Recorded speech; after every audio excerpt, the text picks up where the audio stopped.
What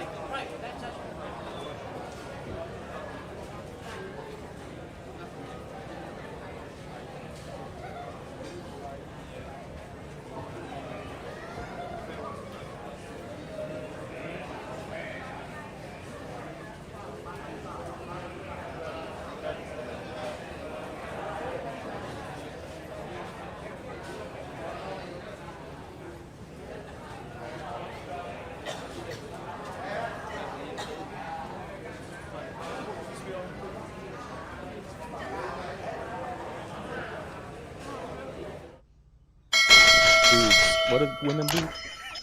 What do women do indeed? What do women even do? What do women do?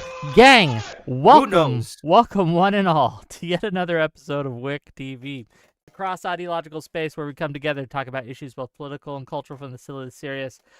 As you may have ascertained by the people who are in the title versus the people who are on the screen, we're still waiting on a couple guests who share a quality that we may or may not mention at certain points during the show. But they will both be here shortly. One is running late from an appointment. She'll be here. Lilith will be here hopefully soon. And Stardust, I'm not sure where she is, but hopefully she'll be here soon as well, and we'll pull them in. But we got a great show today. We got a lot to talk about. It's another liberal round table, okay, where we discuss all things liberal from a liberal perspective and all that. We don't do any learning here, unlike Soypill show, but we try to have some fun, and we try to kind of see what it is liberals should be doing in order to win elections and influence people. We got a lot of things to talk about. Trump is at war with the Pope, and we're going to discuss that a little bit. And we're seeing in real time, a lot of people choosing politics over their faith. We're going to talk about the Khanna MTG alliance that is forming and what we think about that. Lots to discuss, and we got some great people. I'm going to let them introduce themselves, and hopefully Stardust will get here by the time they're done. Go ahead, Hunter, and then we'll give it to Soypill. Hey, I'm Hunter Kozak. It seems like there's an echo on my side, so I'm going to be trying to fix that on my end. But thanks for. I don't know. Are we starting with a specific topic? Are we doing an opening? Or are you just saying? Just introduce. Who are you? Why should we listen to you? Tell people. Because who you I'm are. a based liberal. Okay. Me, I like progressive shit. I like philosophy. I like linguistics. I like math. I'm getting my degree in linguistic math and philosophy. It's kind of like a tri degree because I'm insane like that. I'm interesting, I guess. I have good takes, and they're better than these two. Okay. Well, we'll see. I don't know. I'm used to an opening that's about a topic, so I'm sorry that this wasn't. Again, this is just as chill. We're just chilling. We're just shooting the shit, as they say. Soypill, yeah. Can you do better than that? I hope you can. I'm the Soypill, and I'm better than Hunter. No, I'm the Soypill. I do video essays. Allegedly, I'm actually supposed to be editing one right now instead of doing WIC streams. And I also sometimes stream for fun because I like interacting with my community. I'm a liberal progressive, and that's it. That's it, indeed. Speaking of that's it, Stardust! Hi, welcome to the show.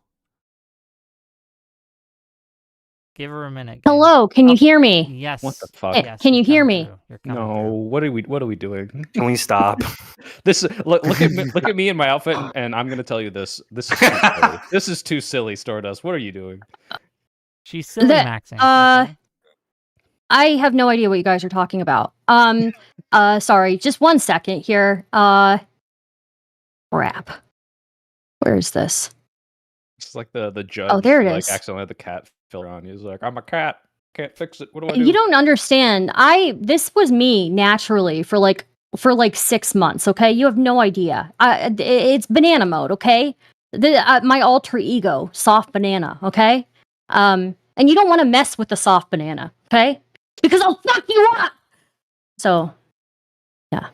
Okay. Damn. Wick, are we sure about inviting her? We can still retroactively. No, we like Stardust. Yeah, in fact, we were not entirely sure this is Stardust, right? This could just be someone impersonating her, so maybe we should just Real ones, no. Real ones, no. I suppose. Lilith, again, she's going to get out of her appointment soon, and she'll be here as soon as she can. That's what she's letting me know. And until she does, we'll just have to carry on. The show must go on, as they say. So today we are going to be talking about the Trump versus Pope, which is happening. We're seeing that play out live on the world stage. And we're also going to be talking about the Khanna Marjorie Taylor Greene alliance. And let's start there. What are our thoughts on this? Stardust, I'm going to pick on you since you're the late one. Khanna, Marjorie Taylor Greene, so, should they be working together? What's going on? Look, I feel bad for Marjorie Taylor Greene. It sucks to be thrown out, but at the same time, you know, she kind of fueled a lot of this really extreme rhetoric. She is somebody who has said horrible things about the Dems. She's one of these people who was harassing people, knocking on people's doors, harassing people. I don't remember the exact scenario, but I just feel like, and she's a Looney Tune. So really, Jewish space laser lady, we're gonna team up with her. I like Khanna. Okay, I think he's a nice guy. I've met him. He's a nice guy. But I don't know. I think Liz Cheney was a more strategic partner. Everybody's criticizing Kamala Harris for teaming up with Liz Cheney. At least with Liz Cheney, we have the same foreign policy goals. Do we even have that with Marjorie Taylor Greene? Do we have anything in common with her? Anyways, that's my opinion. As far as I'm aware, the only positions that Marjorie Taylor Greene has flipped on is now she's anti-Trump, and big whoop. I think that's it. We really oh wow, great poll, Khanna. There's reasons why she's anti-Trump. I think the because she got burned, right? Otherwise, if she didn't get burned, she would still be doing her same baloney. And I'm not down with her baloney. At least, again, Liz Cheney, she had the same foreign policy goals as us. I don't know about Marjorie Taylor Greene. I think we can just let her be, just turn her out, call the dog pound, come pick her up. We have a stray over here. So I know you said this isn't the learning stream, Wick, but is there a clip of Khanna saying what his prescriptions are of working with MTG is? That's a great question. Let me find one for you while we talk. Right, because if this is one of those, hey, if Marjorie Taylor Greene wants to speak out against Trump, I say we embrace that, but it treads into that dangerous territory. The same probably criticisms that you guys had about working with the San, or if Anna Kasparian, well, she's kind of, I think, deviated from the left enough that she might be in the coalition of this too. But when left people are Tucker Carlson, he's got his finger on the pulse, and it's okay, let's be a little careful about what we're saying. Tucker Carlson. So it's funny you mentioned that. The guy who pushes the great replacement theory. Hold on, banana. We gotta let Hunter get in a little bit. Okay. Sorry. I'm just gonna quote what I'm seeing a Khanna tweet, and I think this is largely what we're talking about here. So, I don't watch the video. I assume this is about the Iran war. I'm not sure. If you link it to me, we can watch it. If it's a short let's do that. clip. Yeah, let's do that. Just DM it to me, and we'll watch it together, gang. We don't have to guess. Okay, that sounds good. I just sent it to you. As long as it's not there's a caption. I don't know how long it is. I was mostly going for the caption, but the caption says it's 45 seconds. We can watch this. Hey, while we're bringing it up, why were you late if you didn't have to get ready at all, Star? You literally just had to turn on the banana filter. No, I am getting ready right now as we speak. I was in the shower. That's why. And Wick messaged me, "Oh, come backstage," and I was like, "Oh shit, I better put some clothes on." So I put some clothes on. And then I apologize for being late, though. But no, but he makes a point. You don't even need to be wearing clothes. It completely. You think I'm gonna take that risk? No, valid. But you don't have to get your eyebrows done or your hair, whatever. Anyway, let's watch. You don't know anything about me. I was blow drying my hair, and I was fully naked. It was terrible. Okay, let's watch. Everyone got a lot of hair. I'm a very hairy person. Everyone got the clip up on their end. Everyone good on this? Do. Can we do we deny? Two of you have met me in person. Do we deny that I have a lot of hair? I didn't clock you as particularly hairy when we met. I'm a very hairy person. It seemed like you had the normal amount of human hair. Welcome to the stream, gang. Lovely liberal stream. Okay. Why are you salty at me? So what did I do to you? I'm just a banana. I guess banana. Let's watch the stream and we'll see what we can do. Okay, I'm gonna start it now and tell me if you guys can hear it. As a human being and as an American citizen, I am relieved that Donald Trump has accepted a ceasefire and withdrawn his threat to destroy Iraq. Oh wait, no, I can hear it. God. Oh my God, this fucking banana. Okay. Sorry, I could hear it just fine. But let's be clear. This did not happen because of Congress, which barely made a whimper. This happened because of the force of the American people. Not just progressives and liberals, but conservatives like Tucker Carlson, Marjorie Taylor Greene, and even Ann Coulter spoke out against the horror of threatening genocide against another people. This tells me one thing. The only thing that will save this country, the only thing that will save our democracy is a broad populist social movement. Anti-Epstein class, anti-war, pro-working class. I don't know. It sounds funny. pretty, I should mention Tucker Carlson. I guess Jesus, like that is like treading into the dangerous populism, where it's like the only thing that can stop it is we have to work together with these people who literally want to destroy us. Like the only thing. I don't like that. Yeah, I think there is a way to work with people like MTG or even Tucker Carlson. And just hear me out for a sec. I don't like this. I feel like this is treading on some pretty dangerous waters where you're saying we need a coalition. I think if you want to say, look, even I mean, I wouldn't say, we could work on the language a little bit, but you could say even psychos like Tucker Carlson agree that this is a bad idea. That shows how far gone we've been. How far gone we are. I think that that's a fine message. I also think that it's fine to even.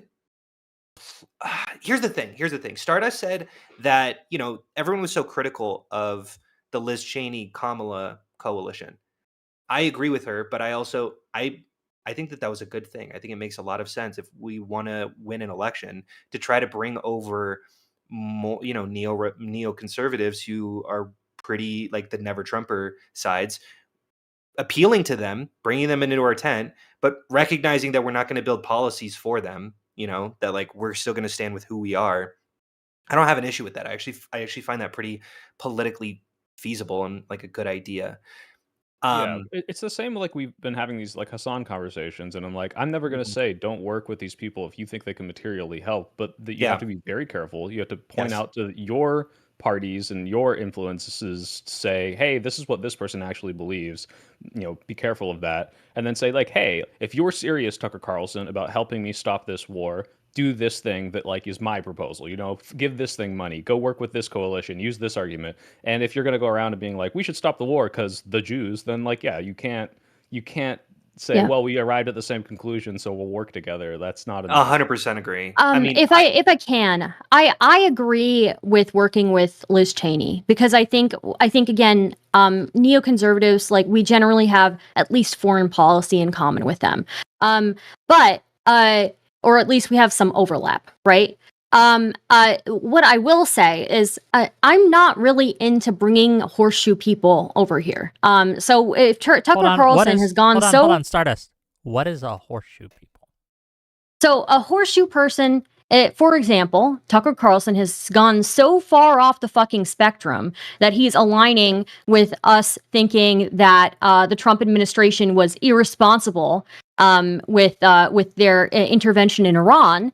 But he's also partly doing it because of other reasons. I don't know that I really want to work with him. This is a guy who, one of his, he literally parrots like white supremacist talking points on his stream. He pushes the Great Replacement. I'm not really down with partnering with somebody like that. He's a horseshoe person. He's okay. He's aligning with Anna Kasparian sometimes on things. I don't want to work with Anna Kasparian either. I just think that's like we're potentially pushing people to be influenced by these really nasty things. So I think we have to be careful with who we partner with. Yeah, I guess this is to Hunter, right? Because you mentioned like you aren't necessarily against working with people like Tucker, people like Marjorie Taylor Greene, but only It really depends. yeah, But yeah, go specific ahead. contests, right? I guess Yeah. in this context, I just don't know what we get from working with I Marjorie agree. Taylor Greene. Hold What on. does she bring? Well, let me just ask. She's got one of the lowest approval ratings across the board of any politician. She's what does she bring to the table? She's not particularly adept at policy. She's not really smart. Sorry, I agree with all she's this. stupid. True. So I agree what with are all we this, getting and out of this? I agree with all this, and I think I made the case for, you know, if you want to build an ad, or even say like even do an ad with her and go, even someone as crazy as Marjorie Taylor Greene disagrees with her. That's how far Trump has gone, that he's removing all of the loyalists in his base. I think that could be rhetorically helpful. I don't think MTG would want to do that ad, but you know, if you could, you know, uh, I think that's fine. That's fine rhetoric there to say that Trump has excised all of his base, so much so that even his Yeah, but loyalists have realized I who don't he is. remember. Like Khanna didn't just say this. And that's why I'm He against went on Khanna. I'm against the tweet. Yeah, he went on a podcast with her, Mhm. and they had like this. I don't know if it's an hour or 2 hour long podcast session where they basically were like Red Brown alliancing it up. It was pretty crazy. We don't have time, hear unfortunately, that. to watch the whole thing, right? But I hear that, and I yeah.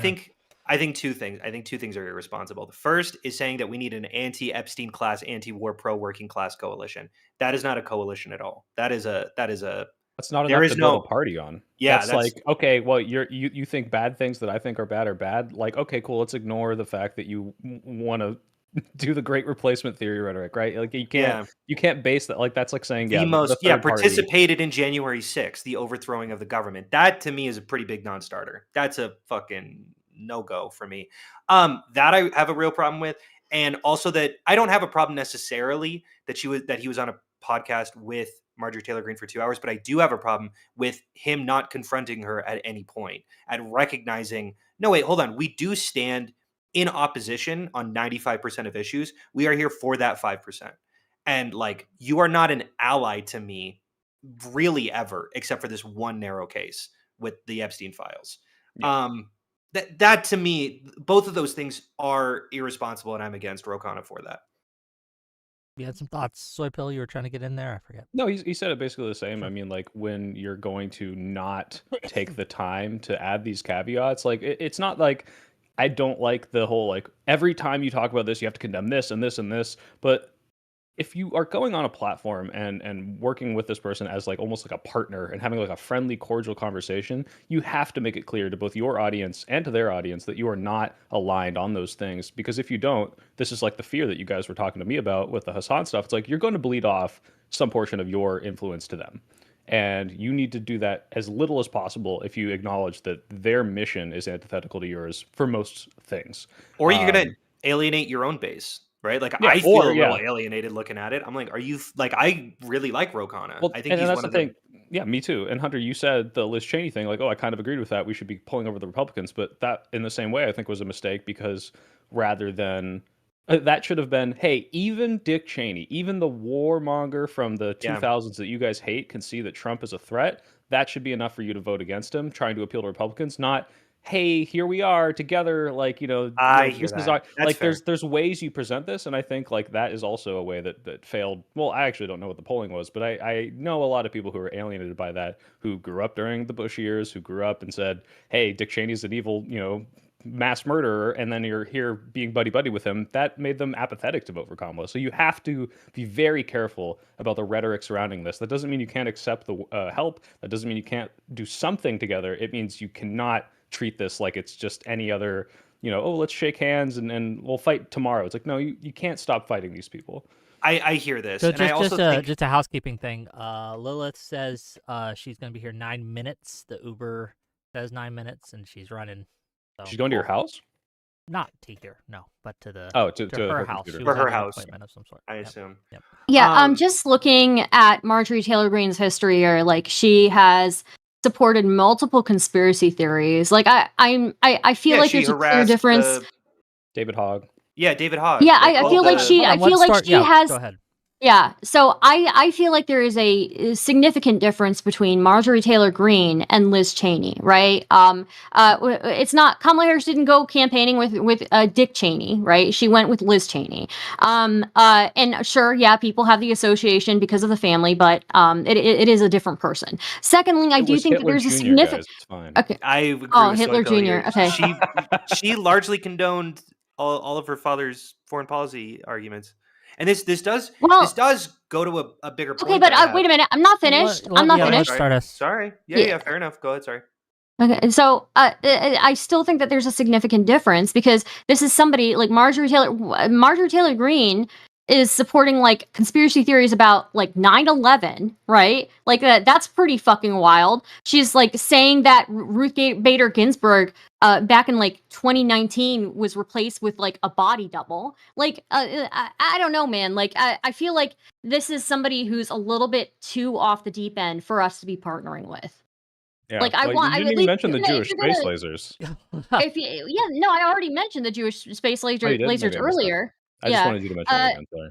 It's a fun she thing said to mention she because said it's a the crazy thing to say. 2019 But the Christchurch mosque shooting. She said were a false flag. Like Mhm. that was a massacre. You know, like I feel like there's still a huge difference between partnering with Marjorie Taylor Greene and Liz Cheney, who's at least somewhat in reality. I hear this. I Yeah, will. there are degrees to this, of course. I will say that I don't know. I don't know. Like I hear what you're saying that at least she's in reality, but I don't know if that is the most important factor because you're saying that like at least we agree on foreign policy takes with Liz Cheney. Sure, now, right? Like sure, I Okay, think but she's we're at largely. least we're living in the same Hold on. reality where like she's not pushing No, no, like no. the I hear you. election stuff. No, for Hunter, sure. you're Yeah, kind of like sorry. looking at the utility of it, right? Like if Yeah. if Because Donald Trump was like, there are demons, and the only way to purge demons is to give everyone universal health care, would you accept the help? The answer is probably yeah, but you just have to be very obviously telling everyone, I would hey, our be president is fucking terrified of the next insane, thing he was going to but do. we can for sure. weaponize his insanity, right? Right. Like, Yeah. well, no, I'm and- just really curious. Would everyone accept? I don't know if I would, right? Because there's some implications there for what else he would do.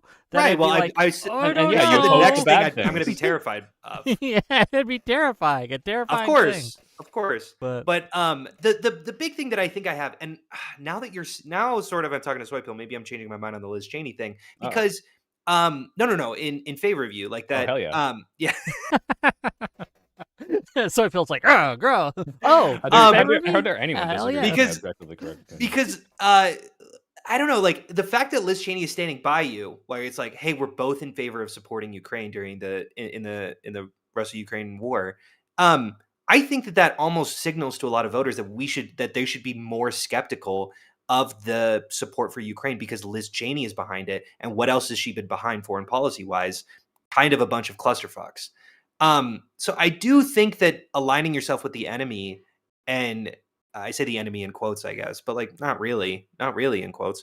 Putting yourself like aligning yourself with them kind of shows that you have the same intention with them. And I don't know. I'm a little bit on both sides on this. I don't know if I have a strong to clear it opinion. up because someone in my chat's asking Wick. It's like, what are we getting out of this? And like, I imagine that what they see as the potential benefit of a Liz Cheney, of a Dick Cheney, of an MTG, of even a Tucker Carlson, is that these people are incredibly influential. And if you can influence even like 10 to 20% of their audience to be pro what you're against, right? Like, hey, now 20% of the MTG audience is blood off and they're calling out Trump for his Epstein crap and they may not vote for him. Like, this is super useful if we were able to do that, even if it's for a bad reason. Sure. The I danger understand is that they can then, no, I know you do. I'm explaining this to my chat. Oh, fair enough. Who's asking. And so it's like, why would you not try to do this? Well, because it could be dangerous, because they could then acquire people from your audience and make them crazy radicals and bring them into great replacement theory rhetoric. And that's why you have to be so careful about it. But that doesn't mean that they don't have use. Yeah, it's. I think I'm largely in agreement with almost everyone here when I say that it depends how you do it. I don't think that there is anyone. I'm sure if you give me some extreme hypothetical, like Hitler. like Hitler's zombie ghost that we raised from the dead, right? Then okay, fair enough, right? But even Marjorie Taylor Greene, I can see an argument for, as you said, various ways of engaging with her that might be some use, but my skepticism comes both from how Ro Khanna did it, also from the fact that, again, she has almost no audience now, right? Like, Yeah, I would Does she say really not have what any? benefit? well, What look at benefit? her Like approval she was ratings part of and it. numbers and things like Yeah, that. I don't know what who was her? supports What was her right her? now. Yeah, Okay, yeah. Who is her base? supporters. Her base was Donald Trump. The Donald Trump base is like basically a cult. We all know that. And as soon as she went against Donald Trump, like she lost the vast majority of her base. Like, what is the point? What are we actually gaining from partnering with this lady who thinks that a mass shooting was a false flag? Could I throw out an idea? And this is mostly coming from something that happened today. I was just on my campus today, and there were a couple people that I was talking to, and they were like pretty firm Trump supporters who were very, very, very disaffected at this moment. Like they really hate Trump for the Epstein files. They really hate Trump for the Iran war. They hate him for his depiction of Jesus and like his fight with the popes or the Pope and like kind of dumb reasons, honestly, when you ask them. Like the Jesus thing really did upset them more than the other things, but they are disaffected from Trump. And maybe it is possible that that is who MTG's base is disaffected Trump voters who feel like they've been taken in by a fraud. And if we could sweep them up as voters, hell yeah. I am obviously worried about the implications of that, though. Like I'm not going in. Another thing that I think we have to kind of, at least for me, it does matter. We didn't go to Liz Cheney. I don't know if you guys know this or not, but Liz Cheney, since January 6th, right, she has been a never Trumper, right? That really kind of turned her off of Trump for obvious reasons, and she really went hard in the paint for years against him, right? Did you say MTG? No, Liz Cheney. If I said Liz MTG, Oh, Cheney. I might have misheard. If I Okay, said right. MTG, I misspoke. I got meant confused. Liz Yeah, Cheney. you're good. Go ahead. And I think that matters, right? That fact, to me at least, matters. It shows that she's willing to take that hit when she did not need to take that hit, right? It's not that she was cast out by her people. She chose to leave in that instance. And I think that matters. I don't know if that's the same with Marjorie Taylor Greene. I guess, for what it's worth, I trust Liz Cheney more than I trust Marjorie Taylor Greene, which isn't a lot. Okay, it's still not a ton. I agree with you. Yeah, they're yeah, that matters. MTG is That about matters to as me. bottom of the barrel as I could get. And just one more thing. Lilith just arrived. Hopefully she figures out how to go backstage, and I can drag her in a second. I'll give her a role and everything. So, Lil, if you're listening, just jump backstage. Pull you in. It's frustrating to me to see a lot of the people who were weeping and wailing and gnashing their teeth that we worked with Liz Cheney. You're such a Mormon. Weeping and wailing and gnashing their teeth when we worked with Liz Cheney, right? And Jesus then Christ. they're Wait, Wick, it just occurred to suddenly- me that if Star is having like a heart attack, we would not know right now. It might have lost its face. But Okay, you're back.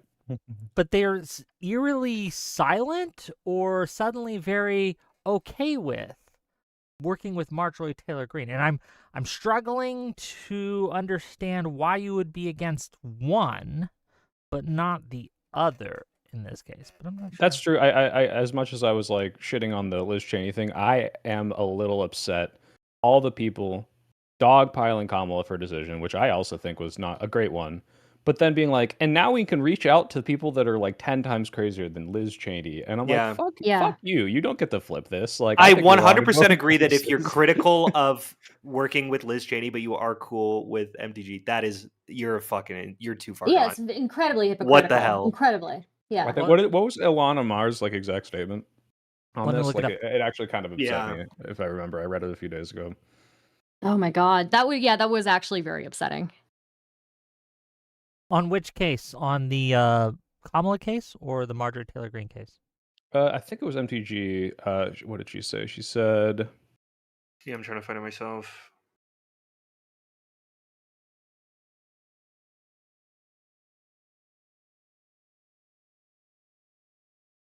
Okay.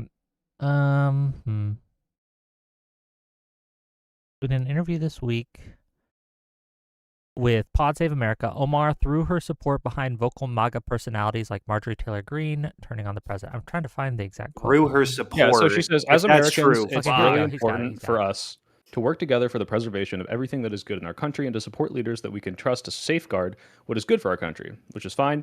Then she said, Green are discovering that Trump really never had any principles outside of uplifting his ego. I think we should give them credit for that. The fact that they've had this wake-up call to finally see this con man, this corrupt, chaotic man for what he is, the fact that they understand that he really never had any principles outside of uplifting his ego. I think it's important for us to put our arms around and say, yes, then now let's figure out how do we save our country from the disaster that this man is creating. So, like, the sentiment is fine, but, like, that's what Kamala was doing with Liz Cheney, which is like, that's a fully defensible statement that I might even agree with, depending on the day or depending on the context. Yeah, but the fact that you were so against Liz Cheney is fucking crazy.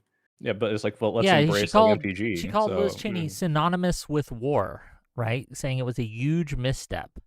There were accusations of, again, it's just insane, right? The double standard on display. It makes me trust Ilhan Omar less.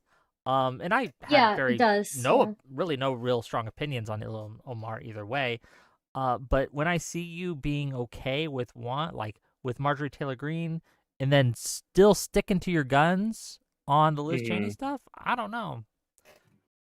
Yeah, no, I mean, like, I'll be real. I think I had immense respect for Ilhan Omar, especially after she got assaulted by that person, and she just like stuck it out. And she was like, somebody like spit on her or whatever, and she just stuck it out. And then people are asking, oh, why didn't you go like, seek help or whatever? And she's like, I care about my dignity, like way more than whatever. Anyways, like, I had immense respect for her for that, but then I'm like, aren't you like lowering your dignity if you're like going to praise this person who has had no morals, has had no qualms about like just like stroking the ego of this absolutely self-centered bumbling fuck idiot, like just because he's in power, like I don't know, like it feels like it's such a juxtaposition of what I thought I saw, so yeah. $10 from Will from Texas to say this. In 2006, the anti-war coalition included right-wingers like Dan Savage and younger Tucker Carlson. The alliance with the left didn't screw the party. It helped the Dems with indies and moderates with plus 14% turnout over 02. It's hard to say. Because there is an argument. Just another housekeeping thing. Lilith, jump backstage. It's at the top of the server. The top of the server. Yeah, click the link. I'll pull you in, okay? Yeah, it's hard to attribute the success of 2006 and say that it's because of that, exactly. Tucker Carlson and right wingers who were also anti-war, because the war was really unpopular, right? We had now seen years of its effects, and they're going to be against whichever party invoked that. But yeah, I was just about to say that essentially, even if we don't get any of that support from MTG, if we try to purity test the left a little bit and take out all the conspiracy theorists who are working with us, I still think that a lot of the currently disaffected Trump voters who are completely at odds with our party, completely at odds with our messaging, might still vote or will definitely stop voting for Republicans, and we can get whatever that like plus 16 numbers are, with or without their support. That is possible. For $10 from Pondering Politics. Yeah, it's going to be about the fucking Star Wars thing. Shut God damn it. You're a prophet, okay? Important debate between Hunter and Soypill. Why is Hunter wrong about the best sequel, The Rise of Skywalker? Let's settle this. Me and Soypill, whatever. Should I interact with that? I can ignore that if you want. I have a hot take on that as well. Yeah, actually, I don't really understand I need to understand the No, context. it's because explain Soypill, here's the Hunter. thing. You're the only person who I've ever said Josiah's opinion about, and then you're like, what's the problem with that? No. There is a spoke huge with problem him with briefly on like a Live and Learn about it, and I actually agree with him. Yeah, exactly. It's the most entertaining and least bad of the sequels, which is like the shiniest dog turd. Like I know you keep saying that. I don't think I've ever walked out of a movie. I think it's the worst movie I may have ever seen in my life. Like You need to watch more genuinely. movies then. Jesus Christ. No. Like You guys are talking about according to Star my Wars, right? expectations, yes. According to my expectations, because I'm the one guy in the world who really stands by The Last Jedi. I think it's a good movie. Then I was excited for 9, and it was maybe it's by far the worst Okay. Star Wars thing Okay. ever. Anyway, we can move on. For a sequel Enough, after we're this. gonna- Josiah, get the hell out of here. Hold on. I have a hot take. Before you give it, Stardust, before you give it, I want to Okay. introduce the newest member of the Wick TV Oh, panel. hi. Lilith, please tell people who you are and introduce yourself. Go ahead. Are you in a nightclub right now? Hello? She's a little new to streaming, guys. Give her Or a maybe sec- she's no, not. give her I a don't sec- know. No, she's been streaming a while. All right. Can you hear us?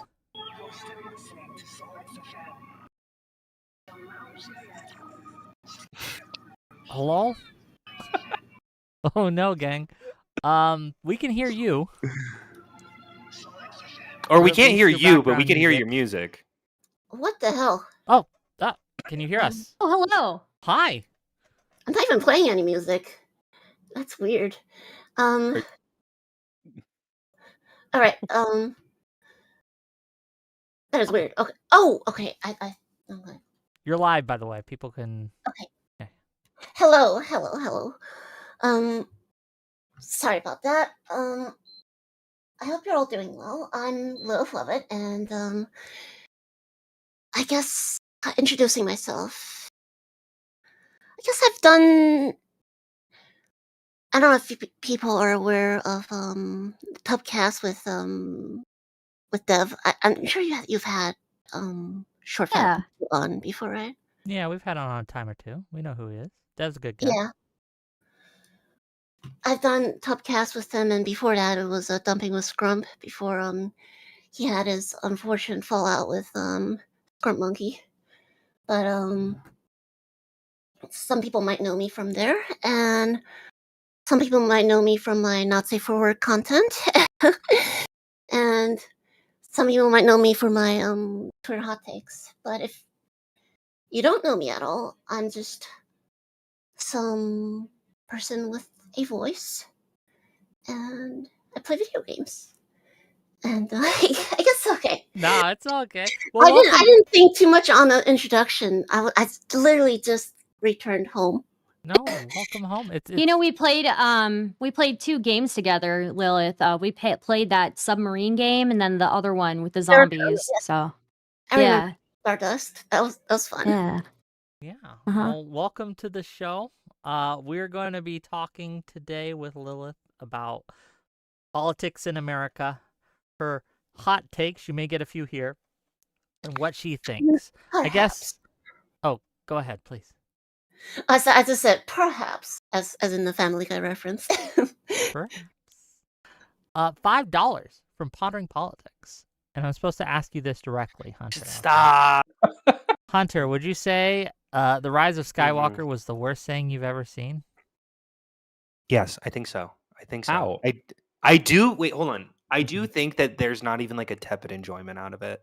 Like, I think I felt my childhood crumbling. Like, if I watched, like, you know, the known shitty movies, you know, like The Room or Goblin, was it Goblins 2, I think is the name. Troll Just 2. those like Troll 2. Thank you, Troll 2. At least there's like tepid enjoyment where I'm still enjoying it. And then I watch the terrible movies. I'm like, well, at least I can turn this off. But I felt committed to it because it was Star Wars. And I genuinely could not believe the choices that they made. I genuinely was like, did you know that they showed that Palpatine was returning in a Fortnite Josiah, event? $5 Okay, we gotta interruption turn super chat this from down from a- Josiah. Oh, Tell I've heard Hunter he didn't say worst movie he's ever seen. Josiah said worst thing, and it went right over your head. Maybe Is it it the is worst the worst thing thing you've ever seen? Maybe. Can I just say, Maybe. Okay, to be every clear, time I've watched- Hunter, Mhm. just given everything shut that's the happened fuck in the last year, up. is it the worst thing you've ever seen? Worse than genocide? Yeah, you know what? It is. It is Soypill. Wow. The Rise You of know what? Skywalker Fair is enough. worse. is worse than Okay. It's Stardust, worse than you've been trying to the- say something. Let's Stardust get in. Then I want to get us back on the politics and enough from whatever Yeah, we were Josiah. distracted from. So go ahead. Well, we're talking about politics anytime- adjacently. Go ahead, Stardust. Anytime I've tried to watch Star Wars, right? Anytime I've tried to watch it, I've fallen asleep. So like It's terrible like take. literally every single time I've tried to watch Star Wars, I've fallen asleep. So I think like maybe it's just a little too boring. Like I don't know what everybody is so like freaking out about, you know? It's You are pretty good. entertained. You are stimmed by a banana VTube model. So what are you even talking about? You could watch an I'm hour not the of one stimmed by teased- it. You guys are the ones being stimmed by it. I Every have time to I keep talk, looking you away. deafen. Why do you 'Cause keep I keep looking away? I don't. laughing. It's so funny. It's so Okay, so funny. that sounds like you're the one who's being stimmed by it. It's not me. I'm the one who That's chose fair. it because it I'm a little stimmed. This isn't aligns that with kind of me. show. This isn't that kind of show. Okay, we're not. I want to get a. So we're talking about Khanna and Marjorie Taylor Greene. Have you seen the tweets Khanna's been making, kind of cozying up to Marjorie Taylor Greene? Have you seen any of those, Miss Lilith? I've not seen the ones made by Khanna, but I have seen the ones made by, at least statements made by Ilhan Omar, Okay. where she was talking about like, oh, we should welcome Marjorie Taylor Greene, and let me look into more because I know I just reacted to it Sure. recently. Are you a Marjorie Taylor Greene enjoyer? Are you okay with her in the tent?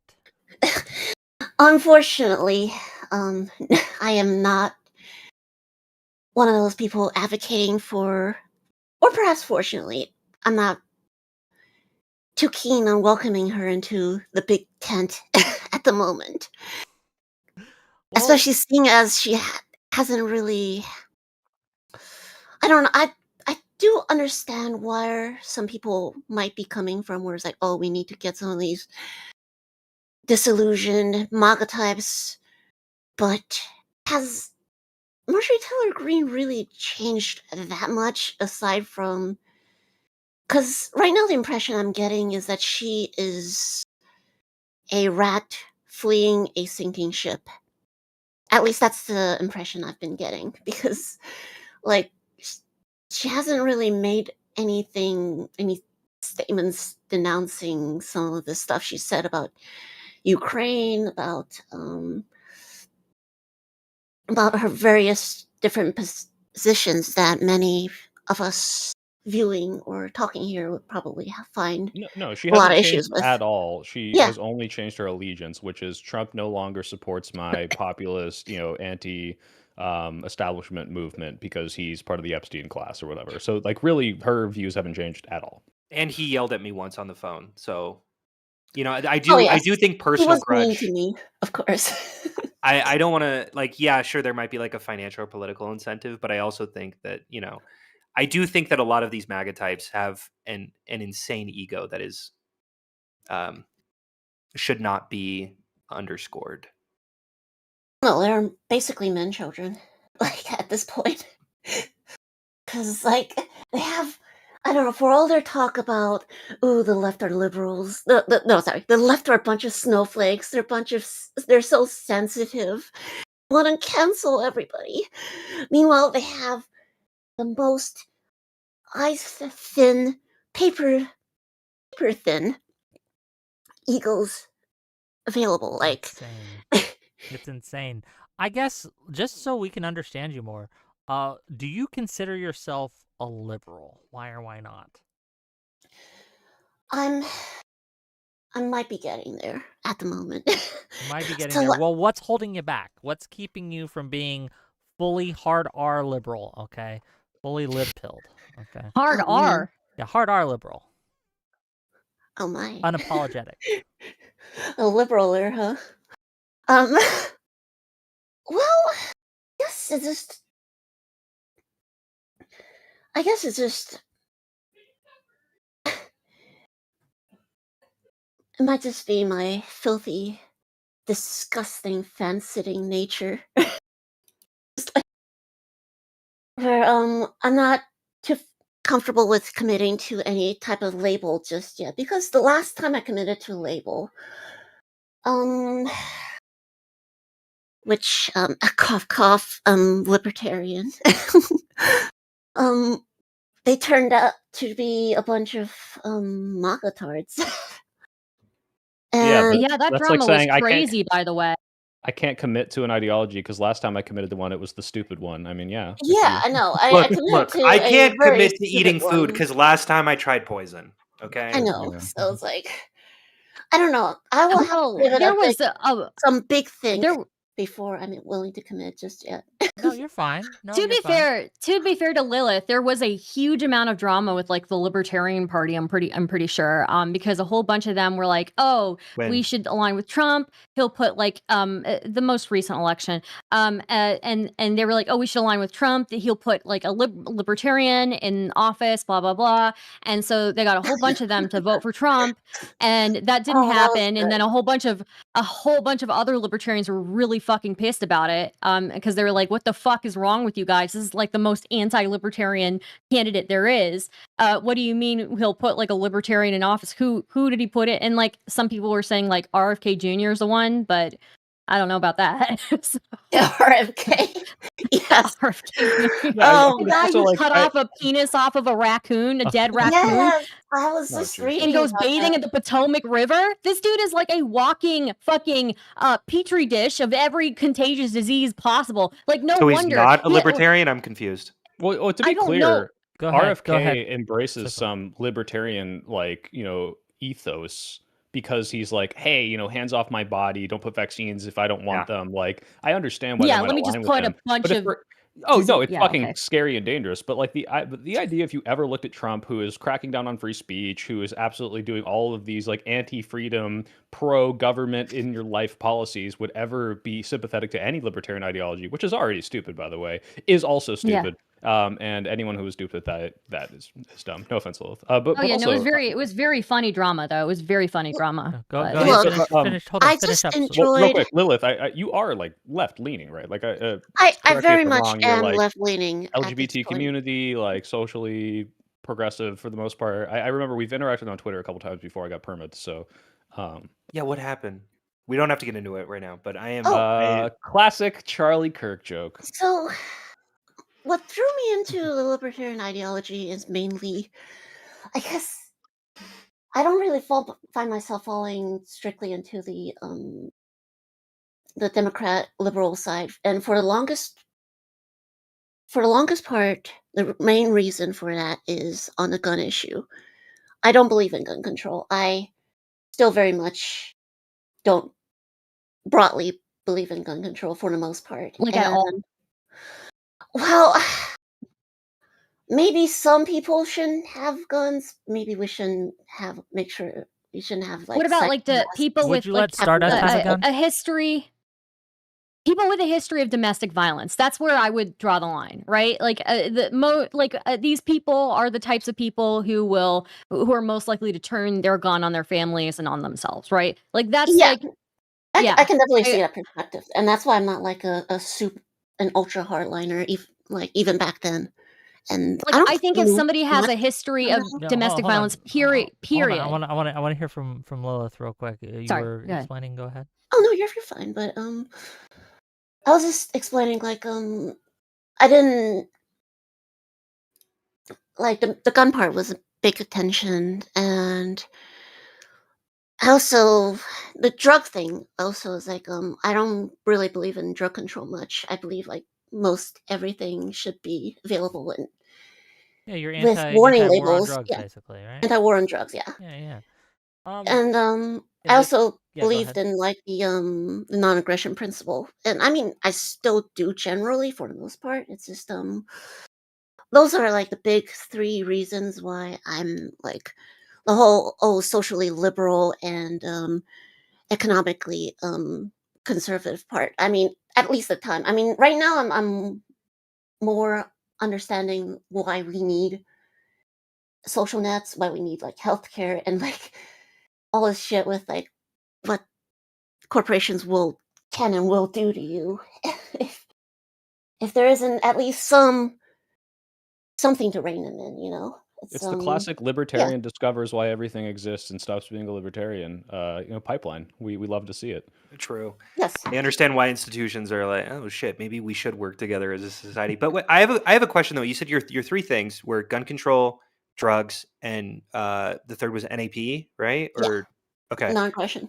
No, yeah. Well, I hear you on the guns for sure. I don't think that that's like a core issue of Democrats at all. I think that they haven't really been running on that policy for quite a minute.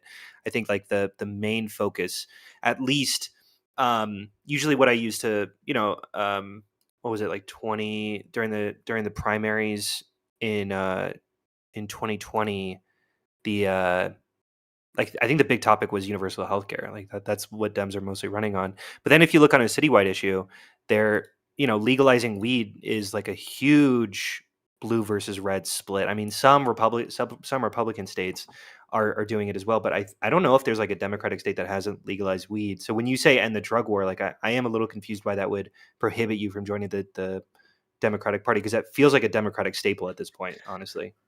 Well, it's just something that the libertarians were more focused on. I mean, I don't think most Democrats would go about advocating abolishing all drug laws, for example. Yeah, but I don't think any political party would do that. No. Yeah, it's like To be fair. what unless, party like, is seriously yeah. getting you closer to your ideals? And there's like literally nothing on the right wing side. I think is.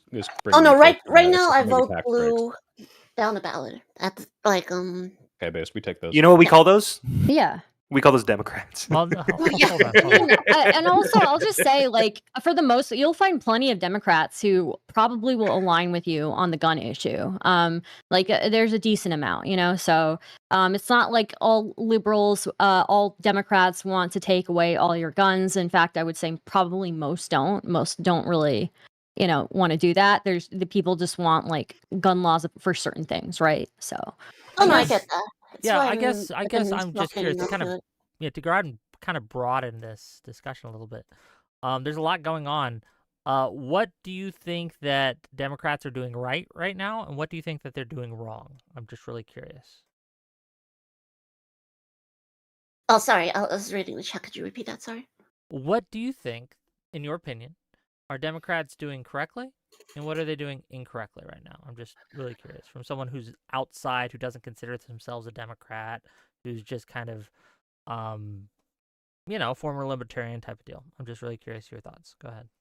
So right now, my biggest reasons for voting Democrat is that they are the only real viable opposition towards the MAGA fascism and this wave of ultra right nonsense that's just been permeating our political landscape as of late. And the libertarians aren't a serious opposition, especially given that at least half of them thought that Trump was going to be slash their guy, and who was going to bring about a libertarian candidate, which I'm sure you guys all realize how laughable that is. And it is. Yes, it's even funnier today. It's and certainly not the Green Party, the fucking Russian aligned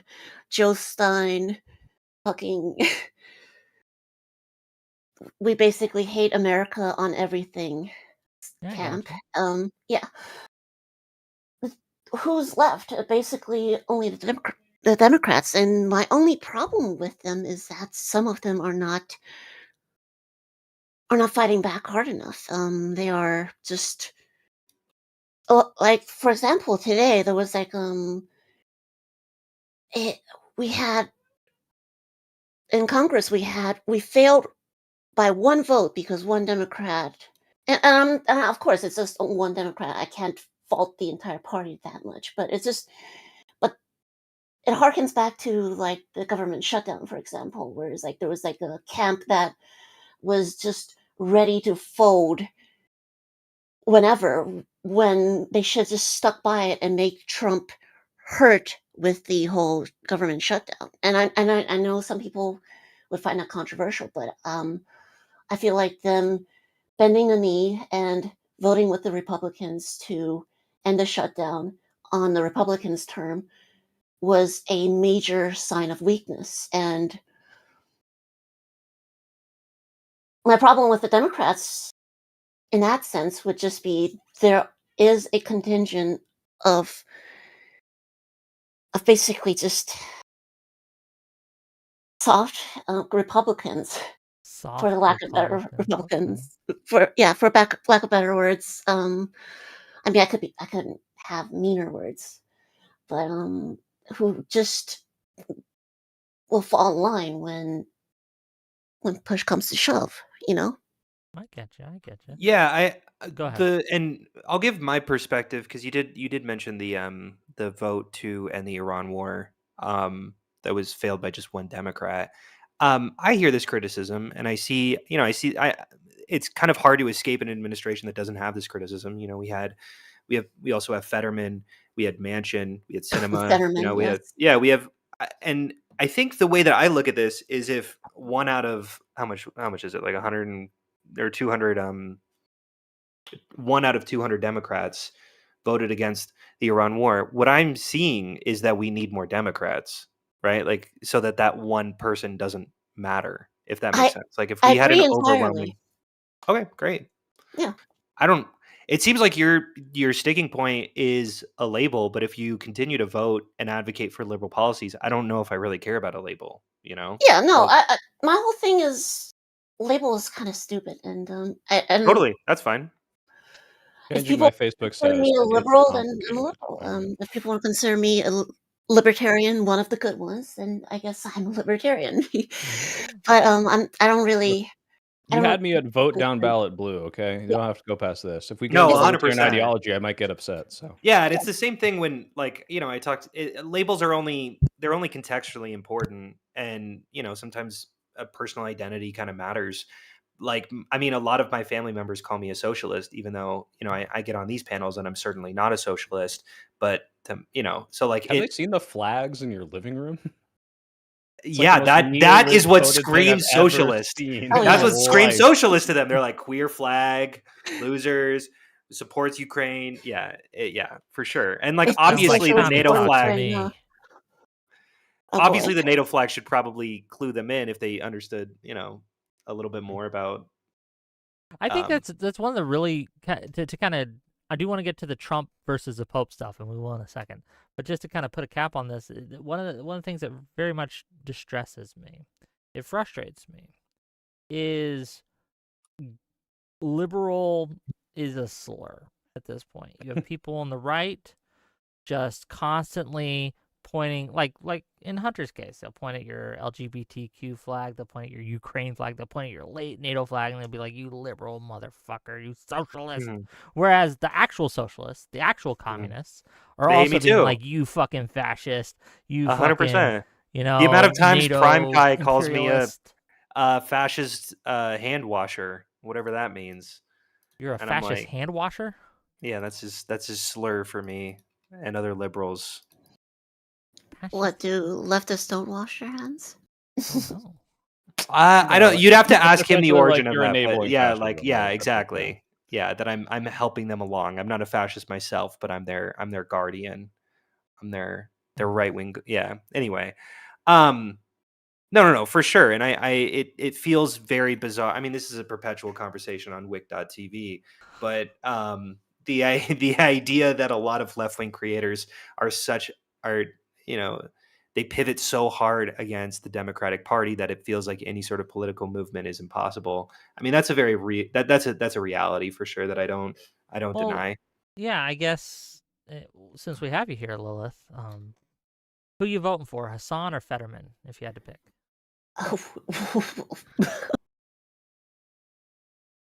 I'd have to see their cabinet. I don't know. Fair enough. I'm 'Cause voting it's for possible. Palestine.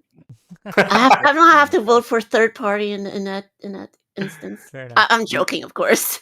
We No, want Hassan I and don't his know. radical hate crimes against the Twitter LGBT community. Okay, we have to take that into account. Okay, let's talk about Trump and the Pope. Have No. you guys seen the latest meltdown, I guess, by Trump? Is when it comes to that? by Trump. Trump and No. Vance. Vance is, I think, more interesting because Trump, at the very least, is not a Catholic. I mean, he's not a Protestant either. He's nothing. He's just a guy. Yeah. But like he's JD a- Vance, Marco Rubio, these people who, for all intents and purposes, should view the Pope as the theological expert on God's judgment, on God's will. And that doesn't mean like everything the Pope says. There's a term for this. It's not a something ex something facto. I don't remember what it is, but like what gives the It's like Pope from the the word throne. from the throne. Exactly. It's like when he's speaking There's on the some throne, nut- that's when he's like yeah. dictating the word of God. But when the Pope says Latin. something about, I don't know, sports, or like, yeah, I like Starbucks coffee, that's not the word of God endorsing Starbucks. But when you are JD Ex Vance, you are cathedra. ex cathedra, thank you. When you are arguing, as JD Vance did, against the Pope's prescription on theology, on what God says about war, about those who wield the sword, and you believe he's the utmost authority on biblical interpretation, I don't know what the fuck you're doing. Why are you Catholic anymore? Like, go start your own branch. It is insane to me that these people can say, this is the guy who spiritually guides me and God's will through my entire life and prescribes every single thing I do. These people say God before country, God before family. This is the utmost authority in the creator. And yet, the guy that he appointed to be a spokesperson, I got that part wrong. I don't know what the fuck they're doing. Yeah, I mean, it obviously makes you question if they really are Catholic or if they are just Catholic in name to get themselves elected. Like, genuinely, what their I mean, I could easily believe that of JD Vance. JD Vance feels like a complete opportunist who just sort of jumps ahead on whatever he thinks would get him ahead in life. So if he's not a Catholic, I would easily believe that. But I don't know about Rubio, and he's a little bit of a black box to me. I might have something to add to this. As someone who was raised Catholic, and I have to say, most people who loudly proclaim themselves as Catholic today, especially the adult converts, like our dear Vice President JD Vance, they've mostly got into the religion for the aesthetics and nothing else. They like the cool Gothic buildings, the paintings of saints, the whole music, the big organs, and they don't really. They find the whole American Protestant movement to be cringe with their mega churches and their screaming pastors. And yes, I agree, it is incredibly cringe, especially American Protestantism. But the bottom line is they don't really care that much about anything that has to do with Catholicism. Well, I was reading a comment the other day Yeah. from one of the people reacting to the Pope denouncing war, and the person was like, "This Pope's a commie. Hashtag not my well, Pope." the He's soft whole on crime. It's like, there's a conspiracy theory going around, and this is being promoted by multiple right-wing accounts, that this all started, and this is their claim, that David Axelrod met with the Pope, okay? And then the next day, the Pope started attacking Trump.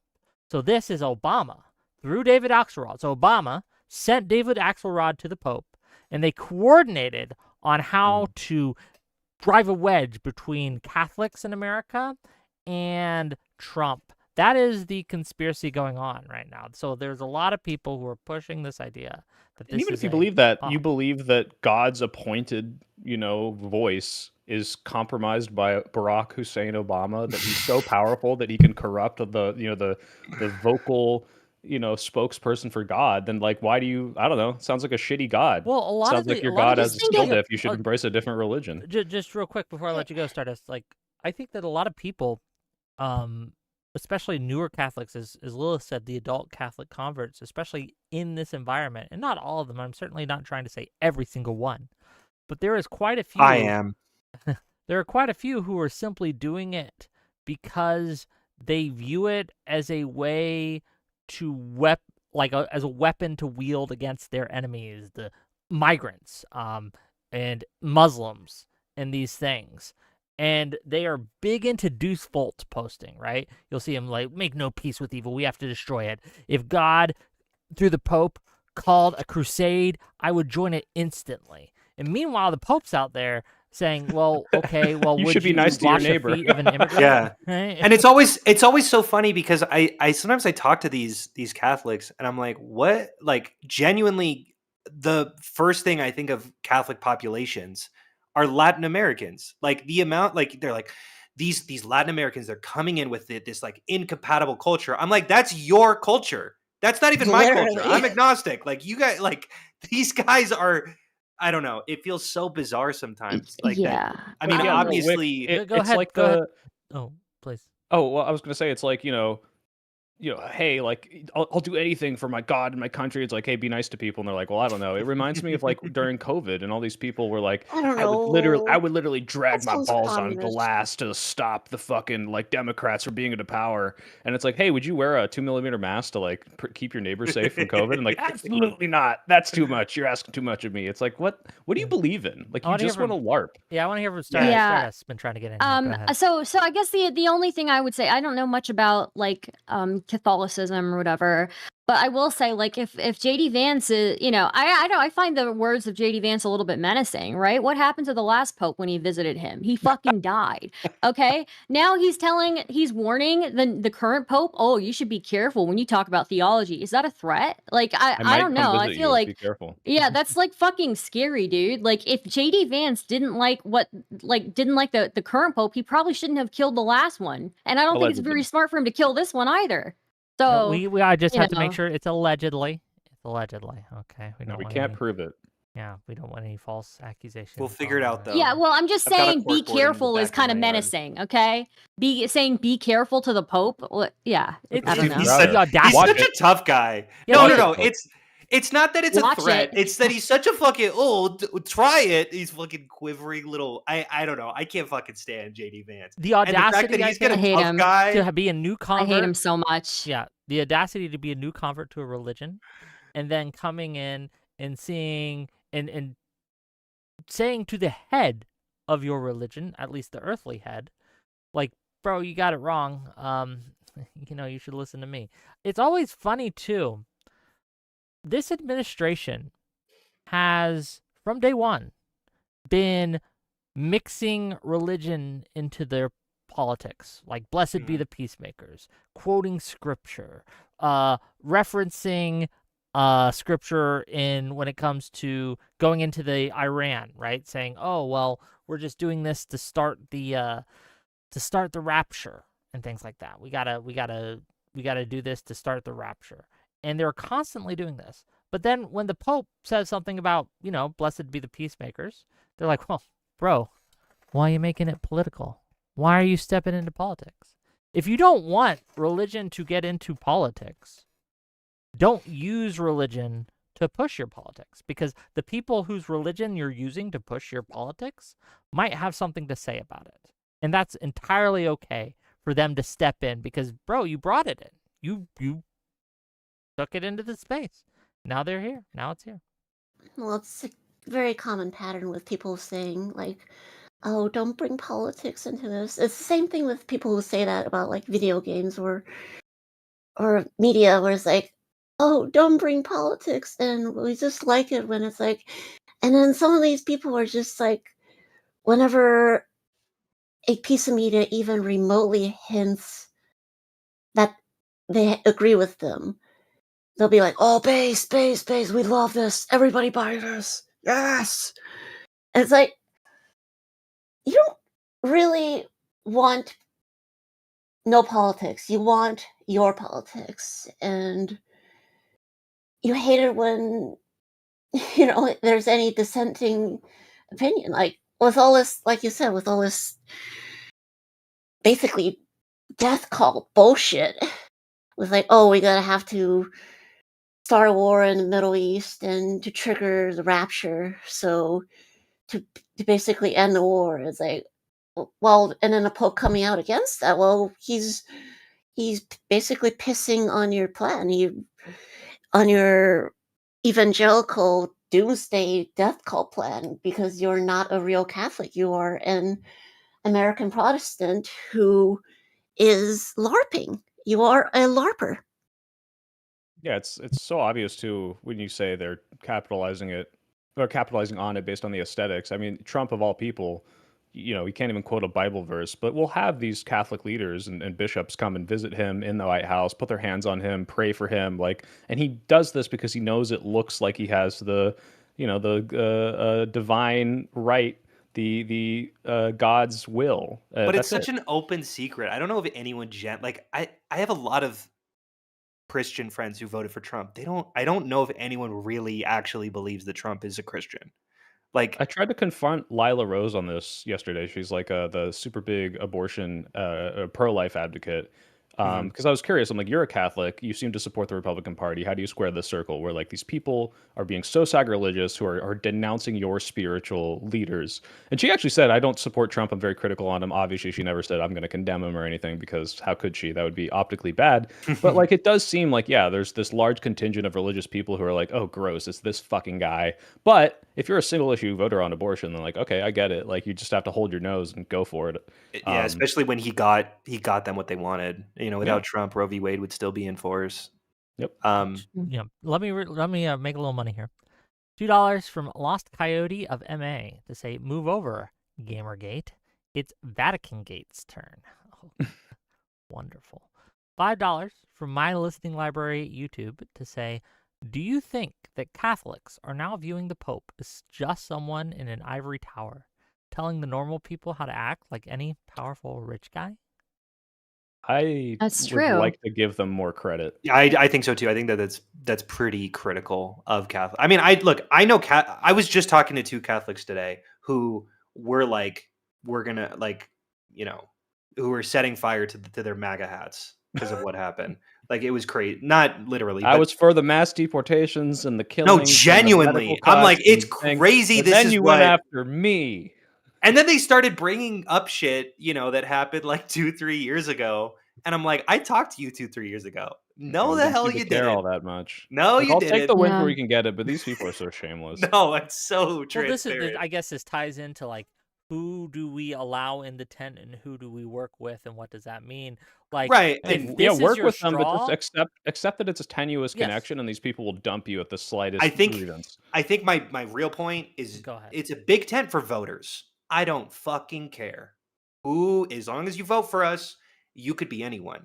If you start campaigning, then I'm going to start, purity testing a little bit. Well, like it's like voters who I don't care about at all. Then it's advocates, voters I guess. who I don't care about at all. Huh? Okay, I don't go care ahead. about them at all. Yeah. Then advocates, which I will purity test quite a bit, and then the actual politicians who I will purity test the hell out of. It's like a question, Hunter, like, how much power do you give these people? When we did Operation Yeah. Barbarossa in World War II, and we're like, we need help from the USSR to fight the Nazis.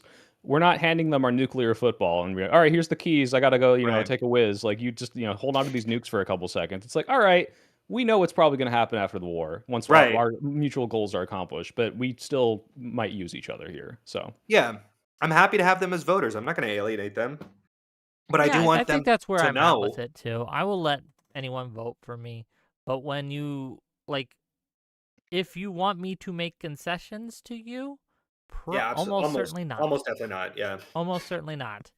And this I'll just ask this to the group.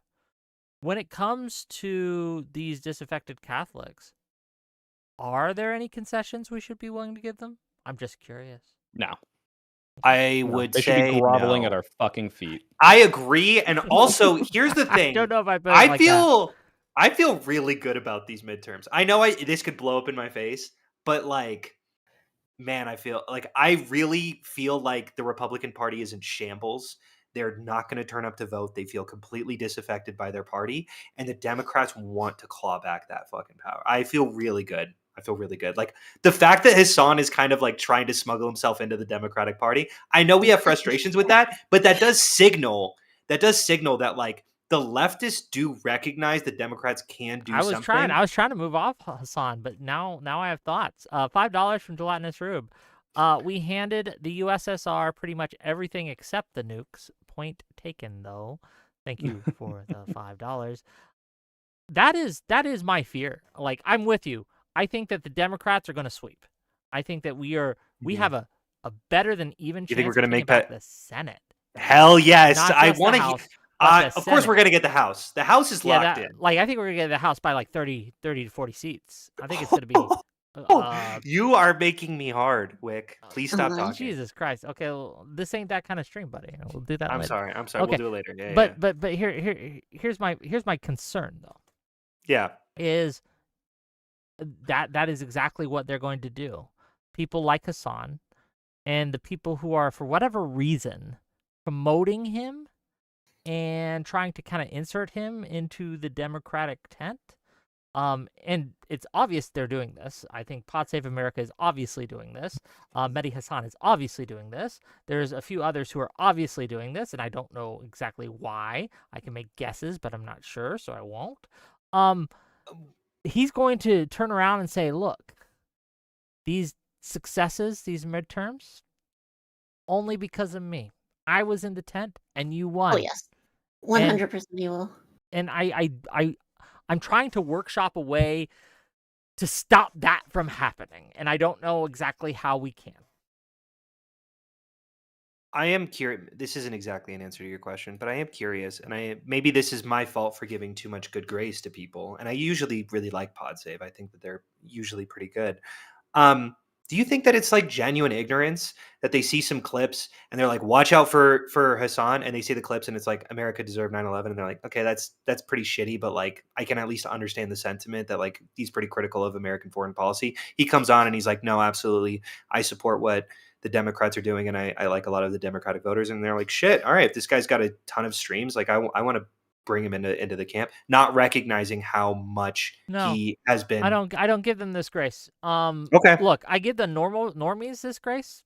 Fair. If you're just like some viewer or some chatter or some guy who this is not your job, then fair, right? I get it. I get why you would be deceived in many ways.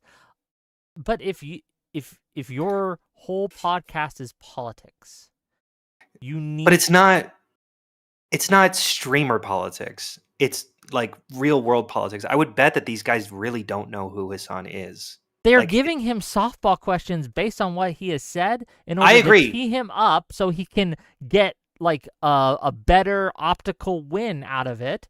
But then it's like the Hamas question. They're like, that was crazy. Did you really that mean was this pretty when you crazy. support Hamas? Like you didn't really mean it, did you? And he's like, no, yes, I fucking do. Like they absolutely teed that up for him to. I agree. That was crazy. To kind of go. So I think they are absolutely aware of who he is and what he said.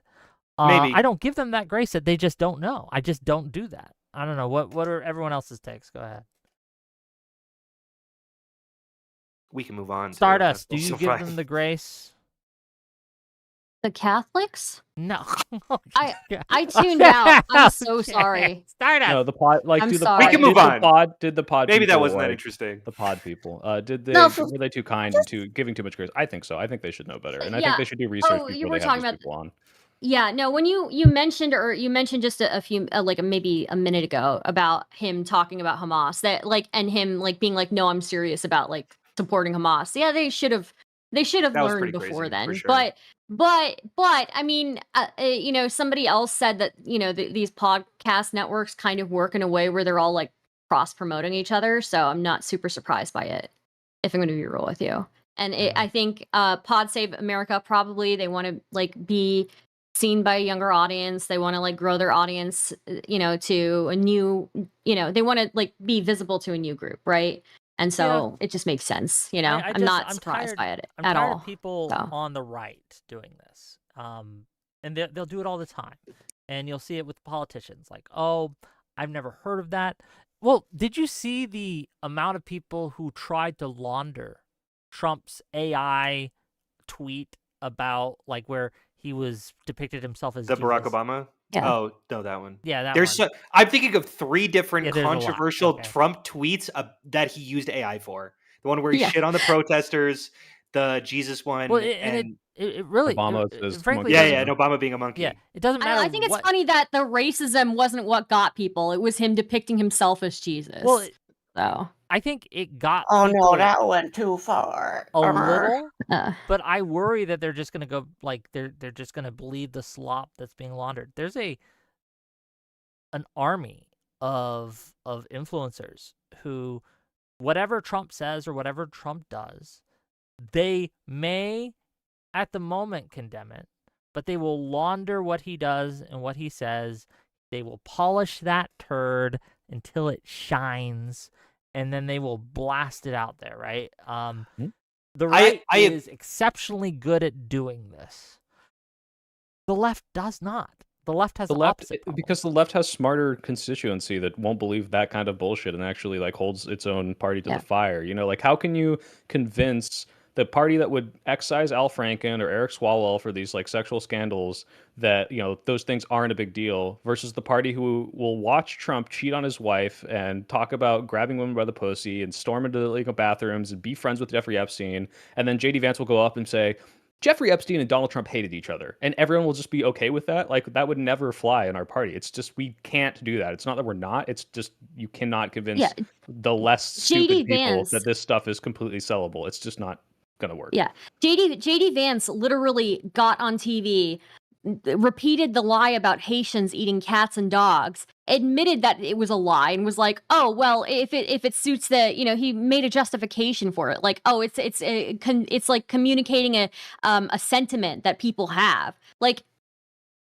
you admitted that this was untrue, and you kept running with it. So if people are willing to excuse that, like that kind of blatant like lying, they're willing to excuse like what Soypill just said about Trump being like an incredible misogynist and like cheating on his wife while she's pregnant, right? Like excuse him doing everything else. Yeah. How do we solve this imbalance? Right? How do we solve this imbalance? What can we do? Because it is an imbalance. It is something that we have that is I guess, a disadvantage when it comes to new media, when it comes to rhetoric in these spaces and things like that. It's very, very hard to overcome just constant repetition of workshopped talking point lies. Yeah, you have to have a similar level of fire hose to like just debunk all the crappy disinformation, but then you can't spend half your time tearing your own side down because they're not perfect enough. It's both of those because they're not doing that. They'll fucking go lockstep. You know, you see Brylan Hollyhand or whatever fucking stupid bullshit commentator being like, "Oh, the Catholic thing, this is crazy. I can't believe Trump did this. I'm burning my MAGA hat." Who are they voting for in November? Fucking Republicans, of course. Not even close. So they're going to be critical of it. Like whatever. You know, spend 10 seconds criticizing your own party. Try to push them in the right direction. Don't waste your breath when you could be fighting the people who are actually going to make your life worse. That's more important. Unfortunately, in this country, we just have a large segment of people who are just unthinking NPC drones, really. Who will just you guys all seen like polls where it's like MAGA's opposed to one thing one day, and then Trump says something, and then polls taken a week after that is there's like a fucking 30-point shift towards that position. Like we've seen that with most recently the Iran war, and although perhaps to a lesser degree, I think this one might be the one where cracks are forming a bit. But even still, there's still a huge contingent of people who do not have their own beliefs. They do not think. They just hear what Trump and their leaders tells them, and then they just adopt it unthinkingly. And you mentioned earlier that the left don't do this. There is unfortunately a segment of the left who will do this, and because you know what that kind of behavior reminds me of? Go ahead. Hassan fans. There, but no Democratic Party. I didn't say it, gang. No, I'm not the one that I know brought they're it not up. Democrat, but I'm just talking about like behavior on the, I guess, broader left, and I know Always they're not about Democrats, Hassan. but it's like I know, unfortunately, Oh, hold on, he just is more like just that, into honestly. this. Hold on, just real quick. living rent free in many ways. Yeah, just in defense But of that. let me just finish. Yeah, finish. Yeah, finish that. The way that they'll just they'll take what he says and be like, "Oh, you're missing the context," like you said, the laundering of what these people of the crazy things, like Muggle will under crazy things he'll say, and then like the fanatics will under the things that Hassan has said. It's like, but unfortunately, and that's why it's like it's so difficult, because when we're talking about having a big tent, it's just, do we just have these people who will just unquestion? Is it good to have these people who will just follow a Blindly, yeah. leader blindly, completely? Because like he's as like It's as much not as good, but this is what I was talking as about. much as he tries to as much as he tries to ingratiate himself with the Dems lately, he's not a Democrat and at all. Like, Well, and neither are if you, so watch. no, of course I am not. But I'm just saying, Of course. You I should think say there's a sorry. You should healthy amount of apologize it. but that it's you're like not. There's a healthy amount of like I think there can be a healthy amount of like, oh, we're in lockstep, right, without like blindly believing everything, right? I do wish that the Dems would be a little bit more in lockstep with each other, where they're like, okay, we have a mission, we have to get this shit done, but they're a little bit too much in the opposite direction. You know, I don't know. Like, I get what you're saying. I hear you, and I think that on some things, it's good to kind of hold your fire on in certain instances, depending. But there's a threshold for me. The reason. well, I'm not saying go all the way. Yeah, where no, I get you. I Mega get you. is. I'm Yeah. not saying you are. I'm not saying you are. I want to be clear. But there's two things I want to address here, because Lilith is exactly right when she says that Hassan fans act almost exactly like MAGA fans. Like, it's the same mindset. And Hassan, in many ways, acts like Trump. I just checked to make sure it was still up. But let me pull up something for you guys. I want you to look at it. Let me make it bigger for you. Okay, this is Hassan making something up. So he's quote tweeting the Swan Marcus guy. yes, I saw that. Shout out Swan. He Oh just yeah, I saw that literally too.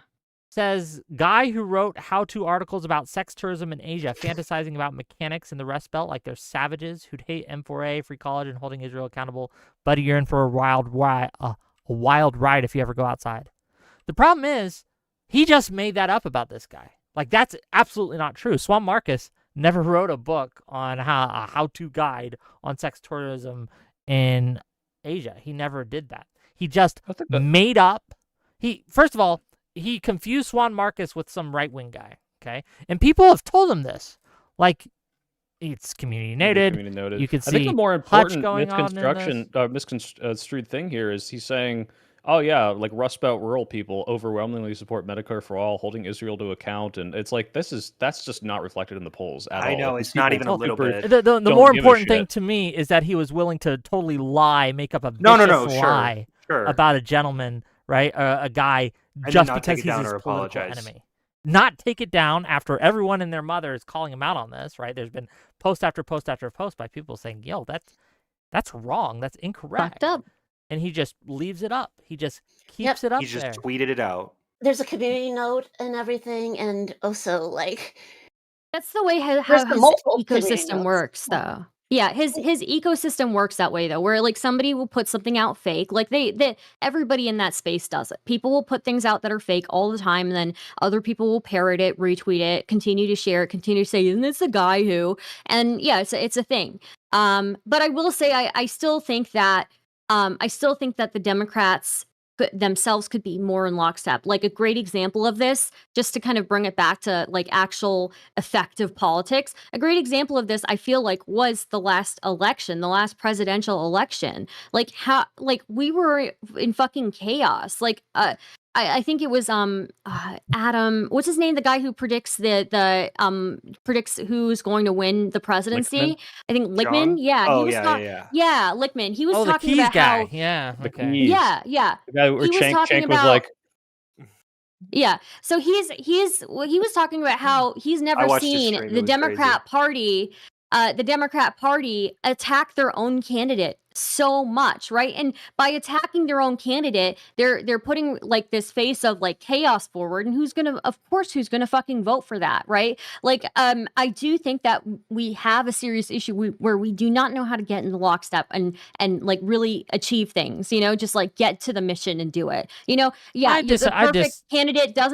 perfect candidate doesn't exist, and sometimes you kind of just have to go and push for your shit, Okay, So But here's the thing. Go ahead. It's like, because I wanted to say this when Lilith was like, do we want these people? And the answer is like, obviously, you can't turn down power. If these people are going to vote for you, you need to keep them voting for you. You just, one, cannot rely on them, because you know that these people could easily switch back. And that's why it's so frustrating when it's like, hey, yeah, are we working with these never Trumpers? Are we going to work with these leftists? The answer is, yeah, if they're going to vote for us, yeah, if they're going to help our candidates get elected, yeah, if they'll give us money. But don't pretend like these people aren't going to flip on you. The instant they get the first chance, the instant there's someone who's slightly deviant of your politics that makes them happier, like this is always going to be a tenuous connection with these people who barely align with you, but you have a similar goal. So as long as you can acknowledge that, try to retain as many of those people as you can. It doesn't matter that they're these, NPC voting blocks, as you want to call them. What matters is, how can I get as many of these people on my side as I can in the short term, but don't give them power and don't give them anything that they're asking for if No you know concessions. they'll never do the same to you.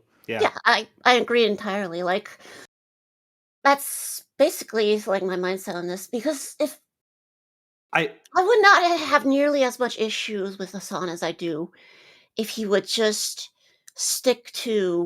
if he would just drop the whole, oh, I would never vote for Gavin Newsom no matter what bull crap. Because I don't think, I mean, as a California resident, Gavin Newsom leaves some to be desired. That's to say the least. And I'm sure some people might disagree, but like, even still, I don't care if it's Gavin Newsom or Beau or AOC, whoever is the Democratic nominee at the end of the primaries. I think everybody here will vote for them. Anyone? I don't know. Anyone who's in serious contention. I don't know if there's a couple. I don't know if I would. Who? Well, I mean, the front runners. I'm not talking about like any like complete crazy. Trump? No, but it would depend. That's why I'm saying it depends, right? Like, yeah, Fetterman versus Rubio is a better question, but maybe not even Rubio. Like I always use John Kasich as like the vanilla Republican who's still a neocon. Sure. No, I would vote for John Kasich over Fetterman. Is that a hot take? I think you're attaching every other Republican in Congress and keeping Republicans in power to that, even if you think he's more moderate. To be clear, I don't think Kasich can, in this environment, win the Republican nomination. I agree with that. I also... Okay, but what about JD though? I think I would vote JD for Vance. over. I would vote for Soypill over JD Vance. Okay. Why is that like why the is worst that? example Yeah, you can come think on. of? Jesus. Would you vote for Soypill or Fetterman? Great president. Soypill. Hell yeah. Huh, Wick? Answer the question. I would say creatine is a mandatory social program. Okay, we would have. We're giving Soypill a hard time here, but look. There's another guy who I would protein powder in the milk. One of the things would that you I'm vote really for concerned banana about. Stardust or normal Stardust? Banana. Normal Stardust. Banana Stardust isn't a woman, so I'd vote for Banana Stardust because I think I don't know if it's a different person. It has a better chance. Smart love joke. I guess to finish my point earlier, it's like but would someone like Hassan do the same? Because like, if the primaries, of course not. But like, once the primaries is over, and AOC or Beau doesn't defy all potential outlooks at the moment, and come out on top, it's just like, what's going to happen? He's going to advocate for voter apathy the same way with Kamala Harris, like 9 times out of 10. I would be thrilled if he proves me wrong. I would be dumbfounded and thrilled if he were to actually prove me wrong. Please prove me wrong. I think the big thing. He probably won't. Well, like, I think another danger of the Hassan kind of promoted candidates is, Hassan doesn't have the same goals as us as Democrats. And so I worry about getting him closer to his, because to be clear, I think his goals are the destruction of America. How did this turn into a Hassan panel again, Wick? Yeah. No. I didn't sign up for this shit. You knew what you were getting into. Okay. I didn't. True. I thought maybe we'd have one. You went on a Wick panel and you didn't think it was going to be about Hassan? Liar. Oh, God. Well, again, he I tried keeps to. being I in tried the to news redirect it. where, hold on. You know, this is another thing that where Hassan is like Trump. You know how many people, Republicans, were like, why are you talking about Trump all the time? Why do you always talk about Trump? Why does but every isn't that when he single was thing you have to president? do That with is, Trump? yeah. I It's will a say, one-to-one type thing, okay? It's not It's one to not. one. One of them was fucking President Wick. I do think that is, yeah. Also, Hassan has only ever featured me in a kind way. So, shout out Hassan. Well, He got like I a have another million thing likes to on a talk about clip that's of, not of Hassan me and related. him. Wait, Platinum. Reacting to me. Ogre Boy's in my chat. He says, "Are you familiar with the Brady Bunch?" Because Ogre Boy is saying Marcia, and laughing. I don't. Marsha. Oh, Marsha. Marsha. I thought it was It's spelled the- differently. But Ogre No. Boy is like, look, Kyle Kalinske is like cat turd, okay? He's always gonna polish Hassan's shit and just spew it out no matter what it is. Wait, Ogre Boy who is is like, Catturd? who's a MAGA guy in my chat? Tash God of Fools, okay? That's what Ogre Boy is. It's the same thing. But let's talk a little bit about Plattner.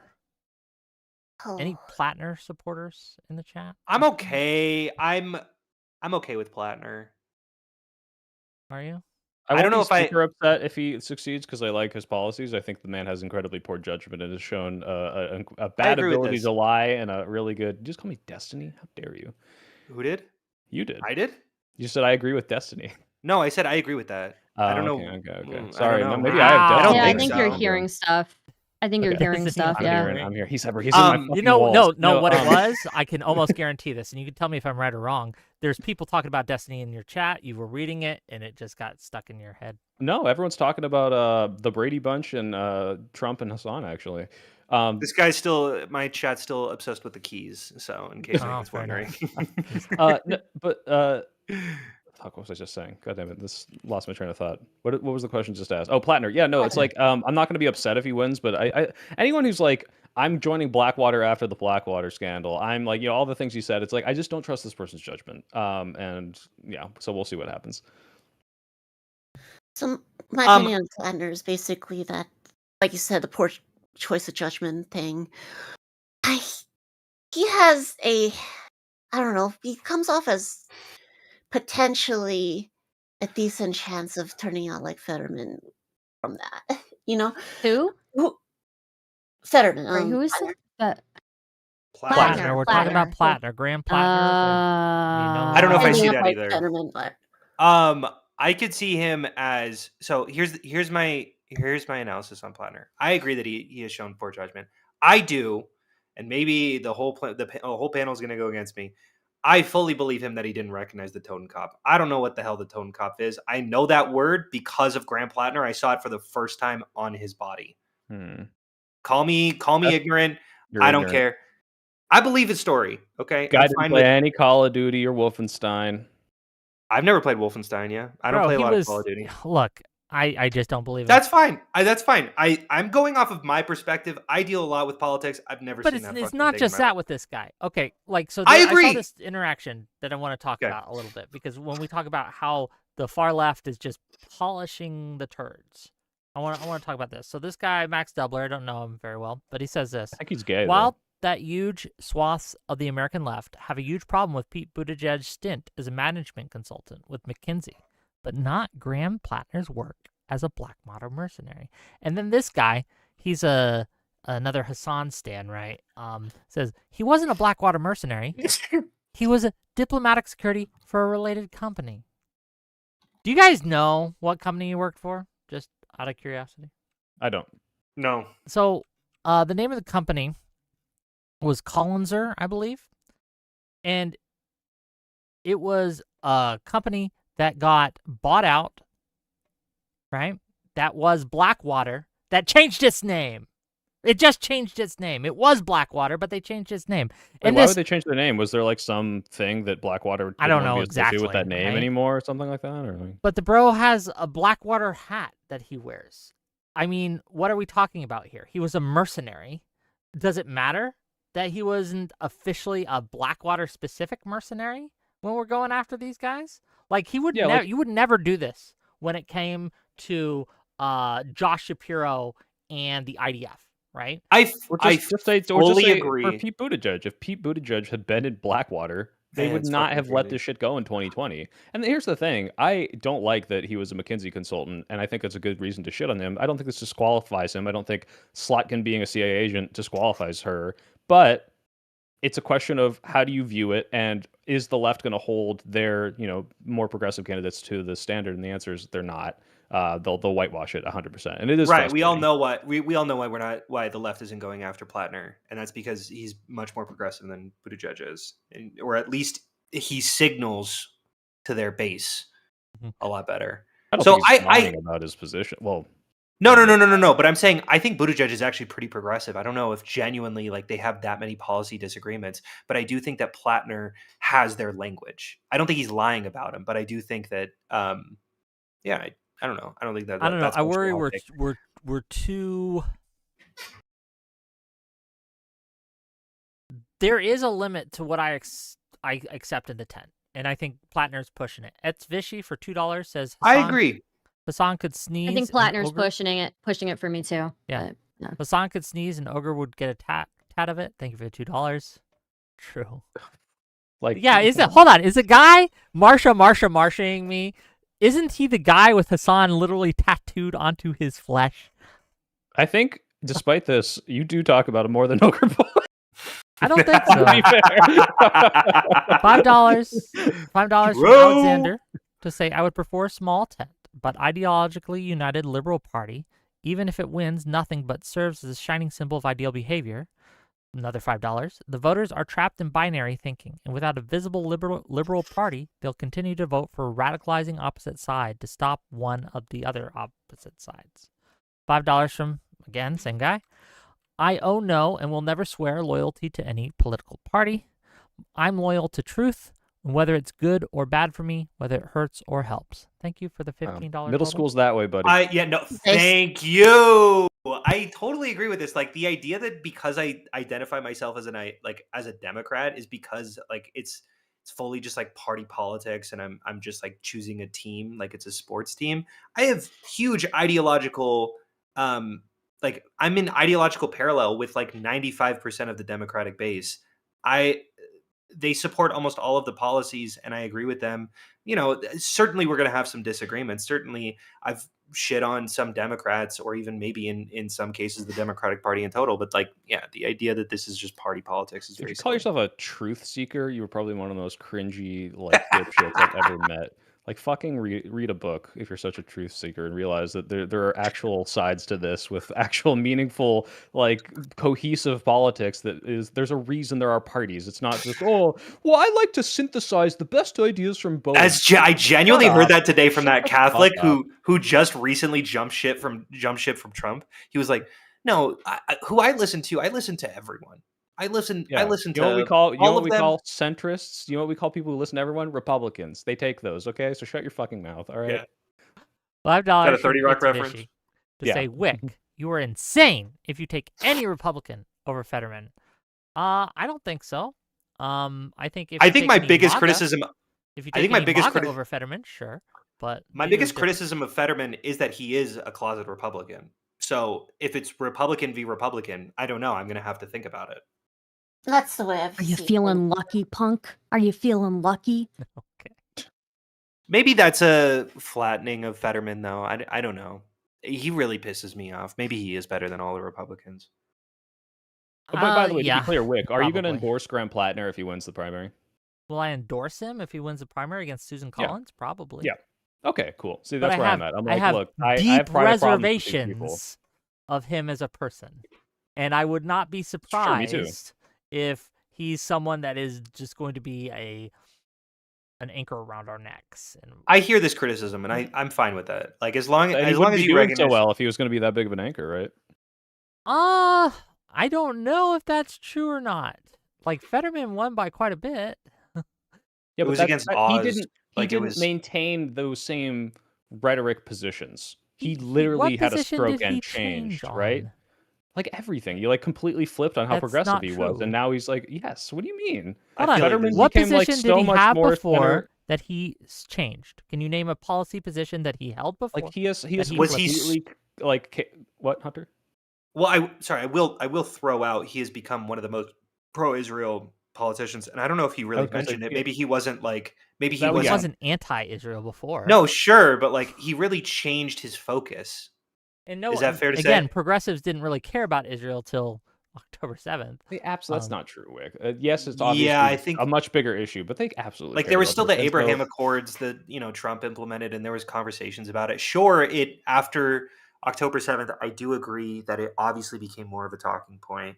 But like, But no, I'm just waiting for Like, one no, like, policy that he's the flipped on. idea that he could be as progressive, like a Sanders type candidate, and now he is voting with Republicans on like appointing certain peoples to like he's campaigning on we have to stop Trump's fascism, and he is kowtowing to them as like a center left or maybe even like center politician. Like this is a great move away from what he campaigned on. Versus Plattner, I doubt maybe he'll change, but like if you look at what he is now and say I have reservations about his character, which I do, this is fine. If his policies start changing, and that would be my worry as to his character, is like his character might indicate that he's not going to follow through on these things that I like. That's the issue. But Fetterman completely has just moved away from that like super uber progressive that he ran on, which is why he was so popular. So like again, the anchor is the disingenuity. I disagree as someone who was there during the Pennsylvania primaries. Who my guy was like, to be clear, I voted Connor Lamb in the primaries. Don't blame me. It was the progressives that wanted. I don't Connor care. Lamb Who'd you vote out. for in the generals?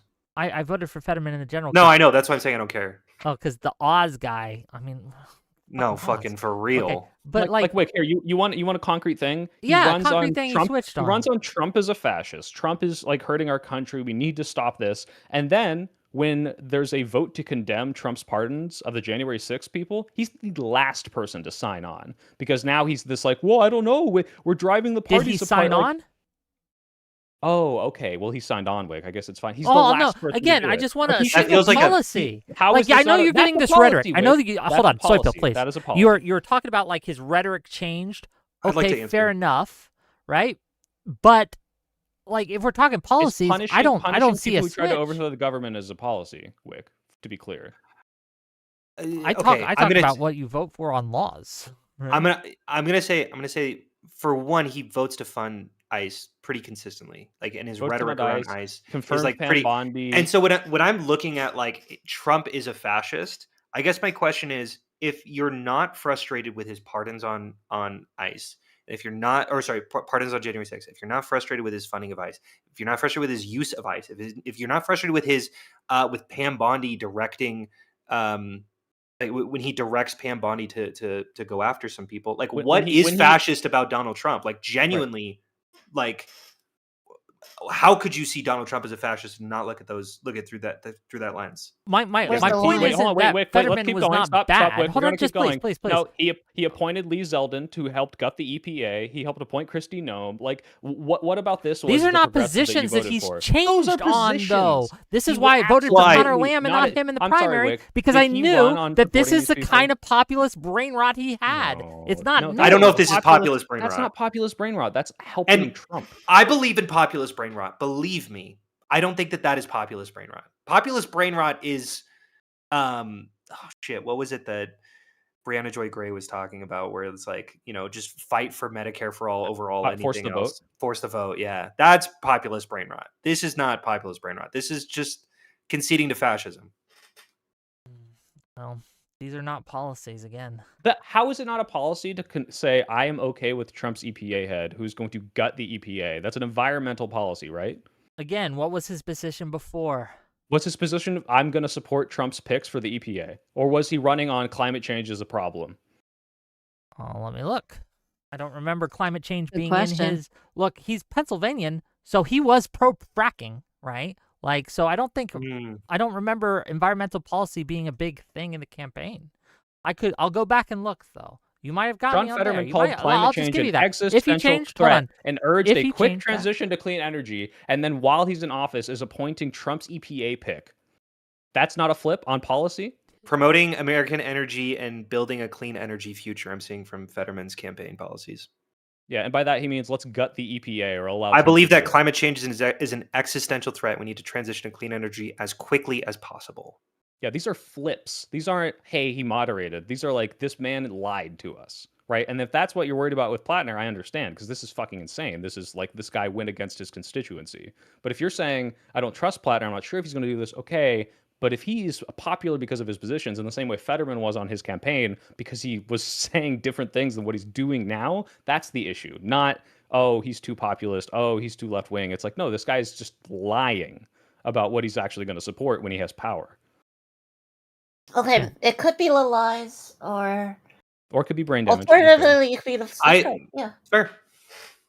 So maybe Plattner. I'm gonna give Plattner the benefit of the doubt and assume he's not gonna get a stroke in which he flips out all of his positions. I mean, assuming that's what happened with Fetterman. Wick, I understand you're reticent to trust populists. I get it, and I think that it's largely fair. But I also think that we should be a little bit nuanced here and recognize Zoran was a pretty big populist too, and goddamn, he has been extremely successful as a mayor. I've been more than that tax the rich video you made. Oh, with that got me hard. I know. You don't have an unoccupied building. Look, fuck you. I think hell that yes. Zoran is a great politician.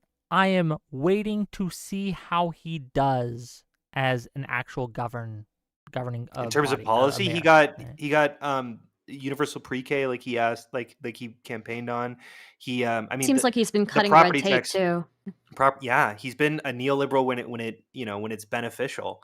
I think AOC is very similar in that line. I have criticisms of Bernie because I think he acts too much like an activist and not enough like a politician and actually gets policies done. But like we should be recognizing that a lot of these populists sometimes just have populist rhetoric and have good policies like that. Again, those type of policies not need to exist. I am still in wait and see. That's fair. That's fair.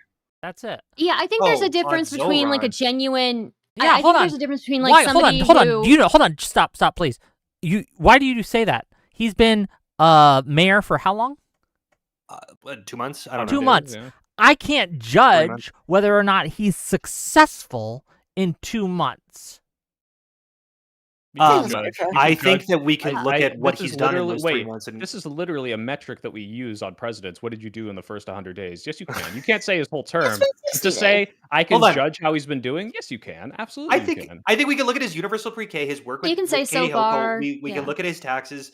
The taxes that he did on secondary homes, which I think is one of the most efficient. Like when I look at taxing the rich, I'm very interested in tax policy, and I look at how sometimes, like Bernie Sanders, sometimes use horrific tax policy to try to get that done. Zoran did it in a very effective way, I would say, from an economic perspective. We'll see. Again, I am not. I am withholding judgment. I don't think the tax policy. Hold on. The tax I don't policy think there's anything wrong with. Go ahead, Stardust. Sorry. No, I was just gonna say that there is a difference between people who are populist through and through, and people who use populist rhetoric but are like effective politicians. And I think we should, as Democrats, probably lean a little bit more into using populist rhetoric, right? In some like not go overboard with it, but it's effective, right? Like Obama did it, right? I agree with this. I mean,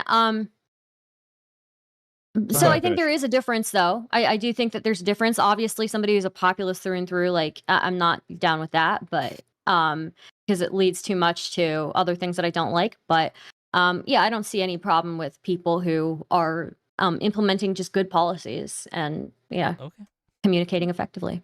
So I agree with that. And my question for Wick is, if I were to go back in the Wick archives, January 22nd, 2025, could I possibly find any sort of video or statement where you criticize the president?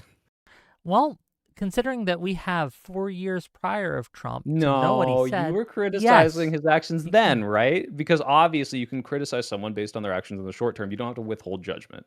I think you're tepid about this because you're anti-populist brain rot, and you're like, well, I I'm don't know, Mamdani, anti-socialist show me too, what you to be got. clear. Or anti-socialist or anti-communist, Sure, whatever but it is. But you can judge what he's doing now and say it's good or bad. You absolutely can. You've done what this is with any Zoran other doing that's politician. actually socialist and not just like liberal in disguise? I'm not sure. I will say his, and I'm still critical But of Zoran. but if someone calls today- themselves a socialist, I'm going to take them at least at first at their word. That's fine. That's fine. All I'm saying is sometimes I think it's pretty effective to use like pretty left to get progressive policy through, to call yourself a socialist, signal to that base, mobilize that base, and then once you get in power, go, no, I'm not just going to do socialism. Sometimes I'm going to cut red tape down. Sometimes I'm going to, fix zoning regulations, even though that's seen as more libertarian. So I understand the argument. The dangers of that is it waters down socialism and allows people to do it in the reverse, to say, I'm a socialist just like Zoran's a socialist, when they're absolutely not. Yeah, sure. Welcome to labels. welcome to 10 years ago, Bernie Sanders. Like, we already passed that. I don't know what to tell you. People have a skewed view of like socialism, anyways, right? Like he's basing his socialism. So the Zoran Mamdani is basing his socialism off of like Indian politics, right? And we're talking about Nehru, somebody who envisioned using socialist-like policies to uplift a large amount of people in India out of poverty, right? By having government ownership of certain utilities, right? Or having the government in charge of like getting water to everybody and stuff like that, right? We're talking about a very different type of socialism than what a lot of like Western people think about with socialism. If you're looking at like, again, Nehru, who was like a socialism in some sense, but had other policies as well. So I do think that the type of socialist also matters. So I will also say I fucking hate, and maybe this is going to be a divide between me and Wick. I hate the left liberal distinction that like people go so hard. Oh, I'm actually a leftist because I believe in anti-imperial. It's like we're the same thing. Like you guys, I hate. No. I hate. I don't know if you've met normies who call themselves socialists. They're just liberals. Like 95% of the time, most people don't really have socialist policies. Most people don't actually want to see. No, that's true, but they're not actually leftists in that case, right? No, I agree, but they still call themselves leftists. So Mamdani has the government-owned grocery stores, right? Like that's and that policy. I will say that is his worst policy by far. Like that is, and I think that I actually don't know. That is something. I'm withholding judgment. Exactly, Soypill. Well, what, you can't praise it immediately? It hasn't even occurred yet. The effects of what happened. It hasn't happened yet. I can't criticize them. No, we don't know if it's going to be good, but I think that I will say, look, I'll give him credit where it's due. Passing the free like kindergarten or whatever, right? Yeah, that's good. Huge. That's a good policy. So quickly. The tax policy that he recently introduced, it seems like an interesting way to kind of do like a progressive tax policy on property.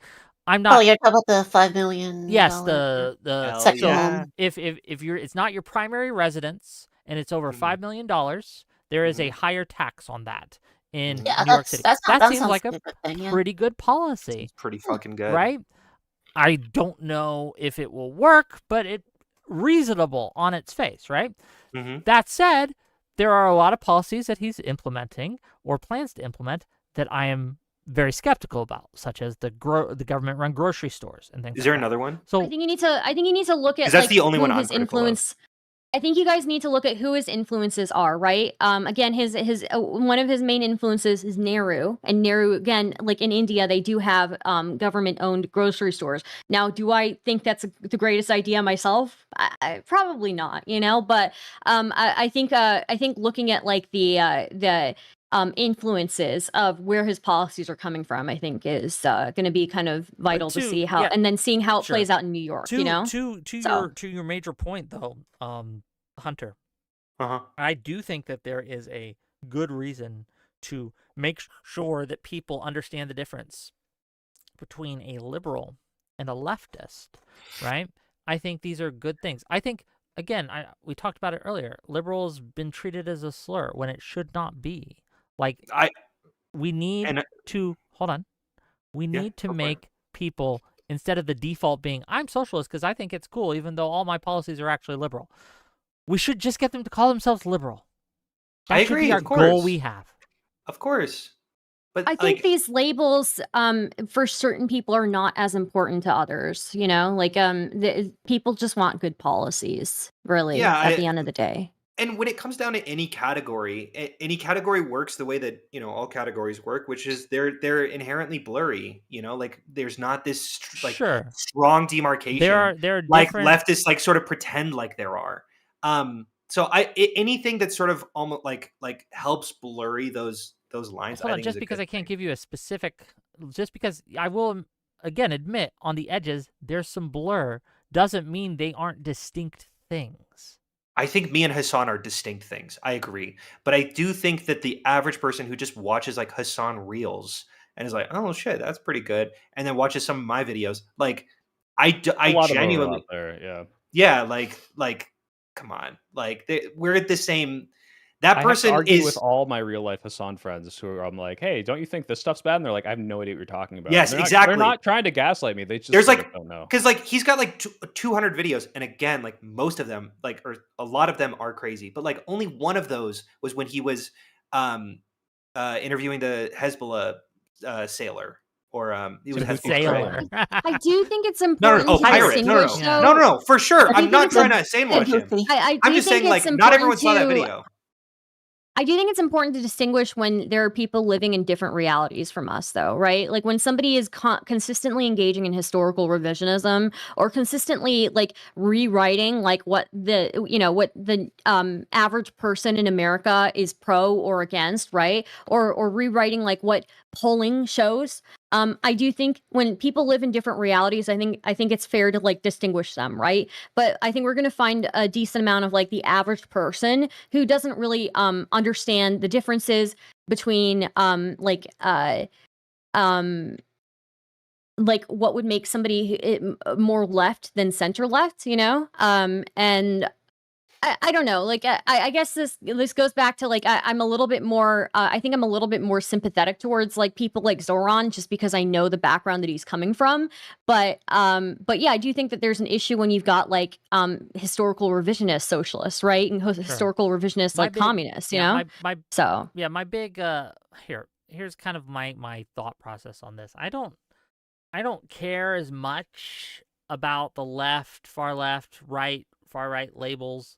My big thing that I think is most important right now is to distinguish liberal versus illiberal. If you're a liberal, fair enough, yeah, I can work with you to some like pro-democracy, like what? Right. Liberal meaning things like equality under the law, pro-democracy. There's a few things, right? Free trade, private property, respect for the individual rights, things like that, right? We can go liberal, then. Right. I'm sorry, Lilith, go ahead. Wick, I have to go soon, and so I'll drop this bomb and make you angry. I've heard Destiny recently say things like we might have to block, or he might be okay with restricting immigration from people if they have fundamentally anti-liberal or anti-democratic views from entering the country, which is technically illiberal. I know there's the paradox of tolerance. Would you be okay with this? No. Okay. Sorry, I tried to this isn't the first time I've disagreed with Destiny, okay, and it won't be the last time. I'm just now. Obviously, there's a threshold, but I know you got to go. So tell people where they can find you. Right. Go ahead. Yeah, the Soypill. You can find me at the Soypill. On Twitter. One more thing I wanted to say. No, well, there's this new Twitter account I saw called the Goypill, and he seems to have a lot of the same opinions as me. I should follow him. Go follow that one. Maybe you'll get like a similar taste. But nice to talk to you. First time talking to you, but I've watched your content for a while, and you do good work. Thank you. I appreciate that. Yeah, I like your tweets. So nice to meet you. Good to see you, Star. Good to see you, Hunter. I thought I had one more thing to say. Oh, it's probably in my chat. Anyway, thanks, guys. Bye. Love you. Love you too. But Wick, I think my point is that I think, and this is my criticism of you, Wick. I think you're a little too terminally online. I think that you engage with people online who call themselves leftists, who are like, the Holodomor was not a genocide, it was a famine. most fucking people that I have like friends who touch grass every day, who really aren't online, who have a friend that really has a lot of political knowledge, and they're like, no, I'm a leftist, not a liberal. That means I like AOC, not Schumer, you know? And it's like that to them is the distinction. And I think a surprisingly high percentage of people who describe themselves as leftists are fully compatible with what we believe. But go ahead. That's my hot take. Well, Stardust has. Can I push back on this? Yeah, go Can ahead. I push back on this? Go for it. Okay, so I think this is like just fundamentally wrong. Your like perspective. I'm sorry. Mine? But yeah. Okay. I do think online stuff matters. And the reason why I think online stuff matters is look at Gamergate. Which people came out of Gamergate, right? Which people online gained notoriety through Gamergate and are now like notable political commentators, right? We've got Milo Yiannopoulos, Steve Bannon. We've got so much of these Argon. MAGA maybe he's not, yeah. influencers.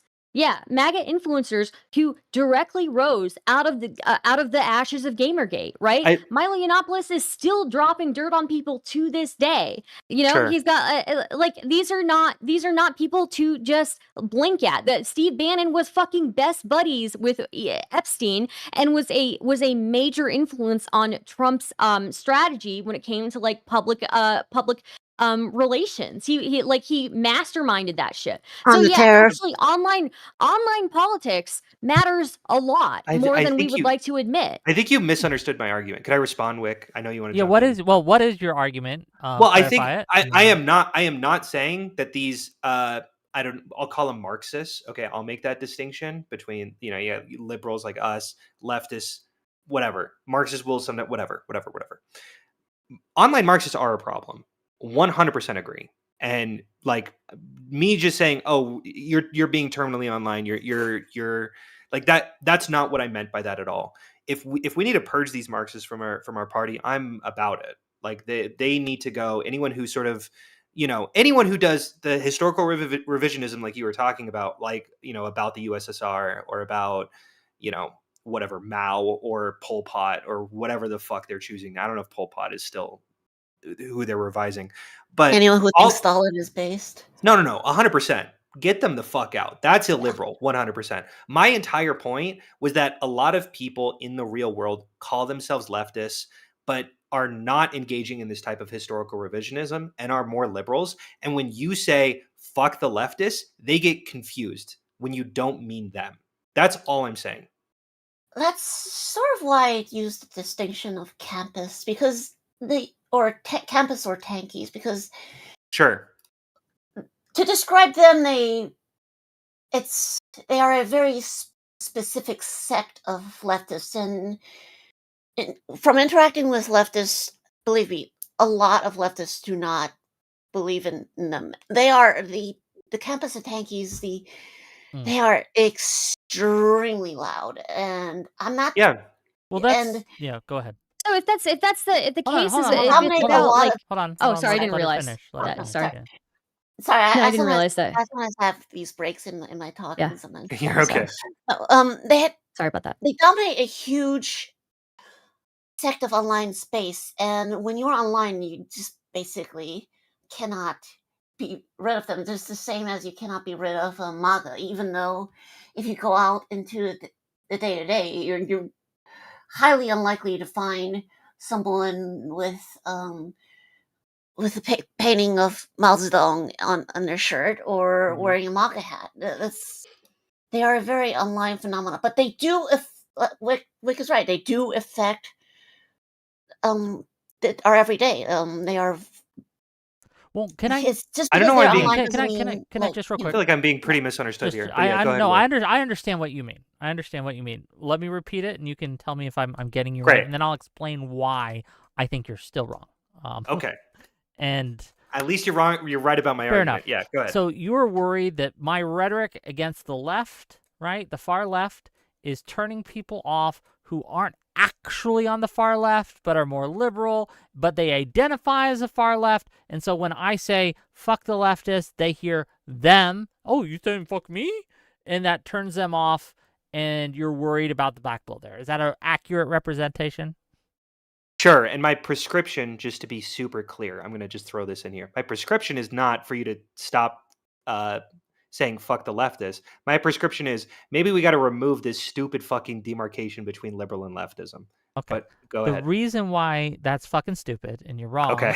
and Okay. retarded is because one of the Gamergate was a perfect example, Stardust. Thank you for bringing that up. One of the things that led to the rise of Trump, the rise of MAGA, is because people who weren't actually liberal disguised themselves and blurred the lines of what liberalism is and said, you know what? Gamergate, we're just gamers, liberal gamers that don't want politics in our games. And some of that was true. Right. Some like of that Chris was Reagan. not. And 100%. if the people had made a firm demarcation between these two types of groups, we might have had a brighter future than we did. The reason I'm I really want to be very clear about drawing a bright red line between liberals and liberalism versus far left and lefty kind of ideologies like socialism, communism, etc., is because one of the strategies that Hassan and others are doing is they're trying to disguise themselves or mask on and I agree. pretend to be just like us. And so these people, these normies that you're talking about, right? During Gamergate, a lot of normie gamers got radicalized into far right because they fell for that trick, right? And I don't want the same thing to happen to young liberals who they call themselves socialists because it's something young people do. They're young, dumb, and stupid. And a lot of them are things like that. They're not really, because they don't understand the differences here. I want people to gravitate towards my view, which is liberal. I 100% agree. Yeah. Yeah. So again, why this is can't why we I just- make it can't we very. just- Let me Yeah. finish real quick. Let me, both of you, please.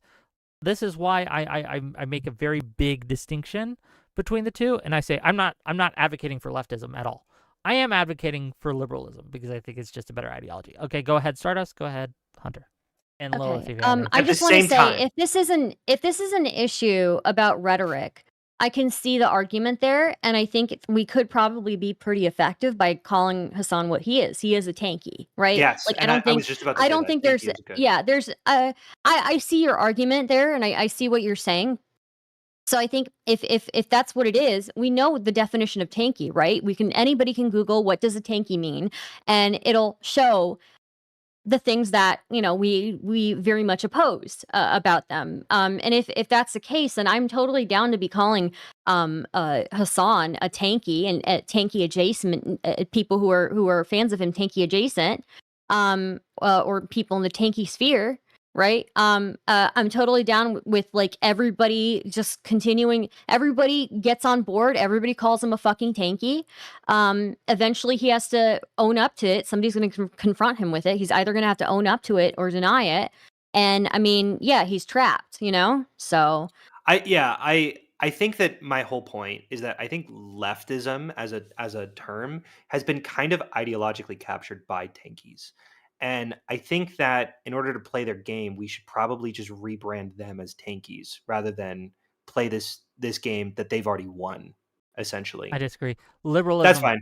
This is it's. And I'm a bit. I call myself liberal. Again, we're gonna retake liberalism. We're gonna make liberal sexy again. We're gonna make Hell people yeah. want to identify as liberal. Like when you're Hell in yeah. college, right? Young college kids, they're not gonna want to be socialists. They're not gonna want to be communists. They're not want to be course not. Groypers. They're not gonna want to be MAGA. They're gonna want to be liberals because liberal is yeah. gonna be the sexy thing that everyone wants to be, and that's what we're doing. We're getting only the sexiest liberals on my show. Okay, every single person on my show who is a liberal will be sexy, and that's what we're going to do, and we're going to push it, and it'll be awesome. I mean, I'm proudly a liberal. I'm proudly a neolib, There you but go. There you go. but And look, I there's going do to be think it's a- disagreements. Yeah, between I liberals, see the argument. right? Liberal is kind of a big tent. And there are going to be more center-right liberals, more center-left liberals. There's going to be more progressive liberals out there. There's going to be more centrist liberals out there, right? And they're going to fight on how to do various things and various policies. But just like I think the Hungary election is a good example of this and why liberalism is important. The guy who just won, Magyar, I think his name is, Mhm. he's right wing. He's a conservative Mhm. guy, right? Mhm. But the reason all the liberals were celebrating was Because he because wasn't he a was dictator. a liberal. And Yeah. he's going, and he promised, one of the things that he ran on is, I'm going to bring liberalism back to the country, free elections, right? We're going to do this and bring that back to Hungary. And that's why we were all celebrating, even though he is pretty right wing. Right. I don't know. Lilith, do you have any, look, I know we are coming up and we're about to end. $5 from the only Brian to say never shave again. Thank you for the $5. But I want to give a chance for everyone here to have kind of final says before I let them go. We're going to give Hunter the first say, and we're going to let Lilith have the last word. Hunter, final thoughts on the night. Go ahead. Yeah, I'm all for calling loser ass communist tankies, and I think it is really effective when someone goes, "What do you mean by that?" And you just go, "They took the side of the tanks at Tiananmen Square." I think that does resonate with people. I've said that to a few people, and they go, "What the fuck? Like, what the hell are you talking Tiananmen Square when they shot like 200 protesters? That's crazy." Yeah, I think framing arguments in that way is pretty effective to getting people on our side. I think that there is, a capturable middle ground that we as liberals can start overtaking with rhetorical, with our rhetorical punches that we're so good at.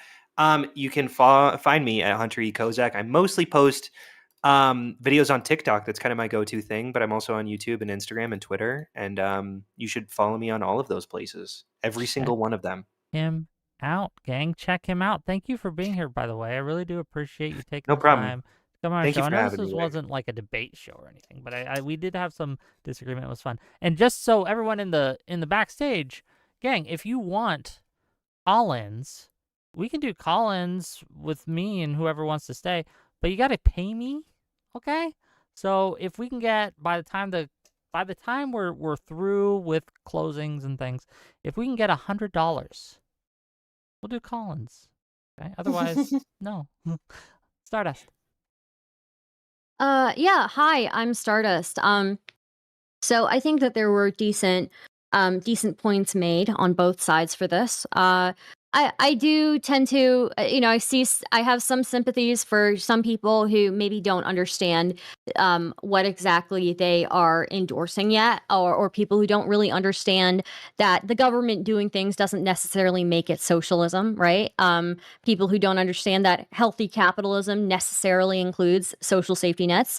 And so I can see where maybe saying fuck the leftists maybe isn't the most effective. Maybe saying fuck the tankies is more effective, and I'll give it some thought. I'll give it some thought for sure. Though tankies, I will say, is a more obscure term. But if we're thinking from like a PR kind of It's thing, ours it's to definitely construct.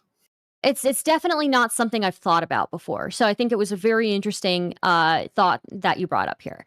I'll say I'm Stardust. I edit for another YouTuber, but also you may know me because I've been in the streaming space for like 5 or 6 years or something.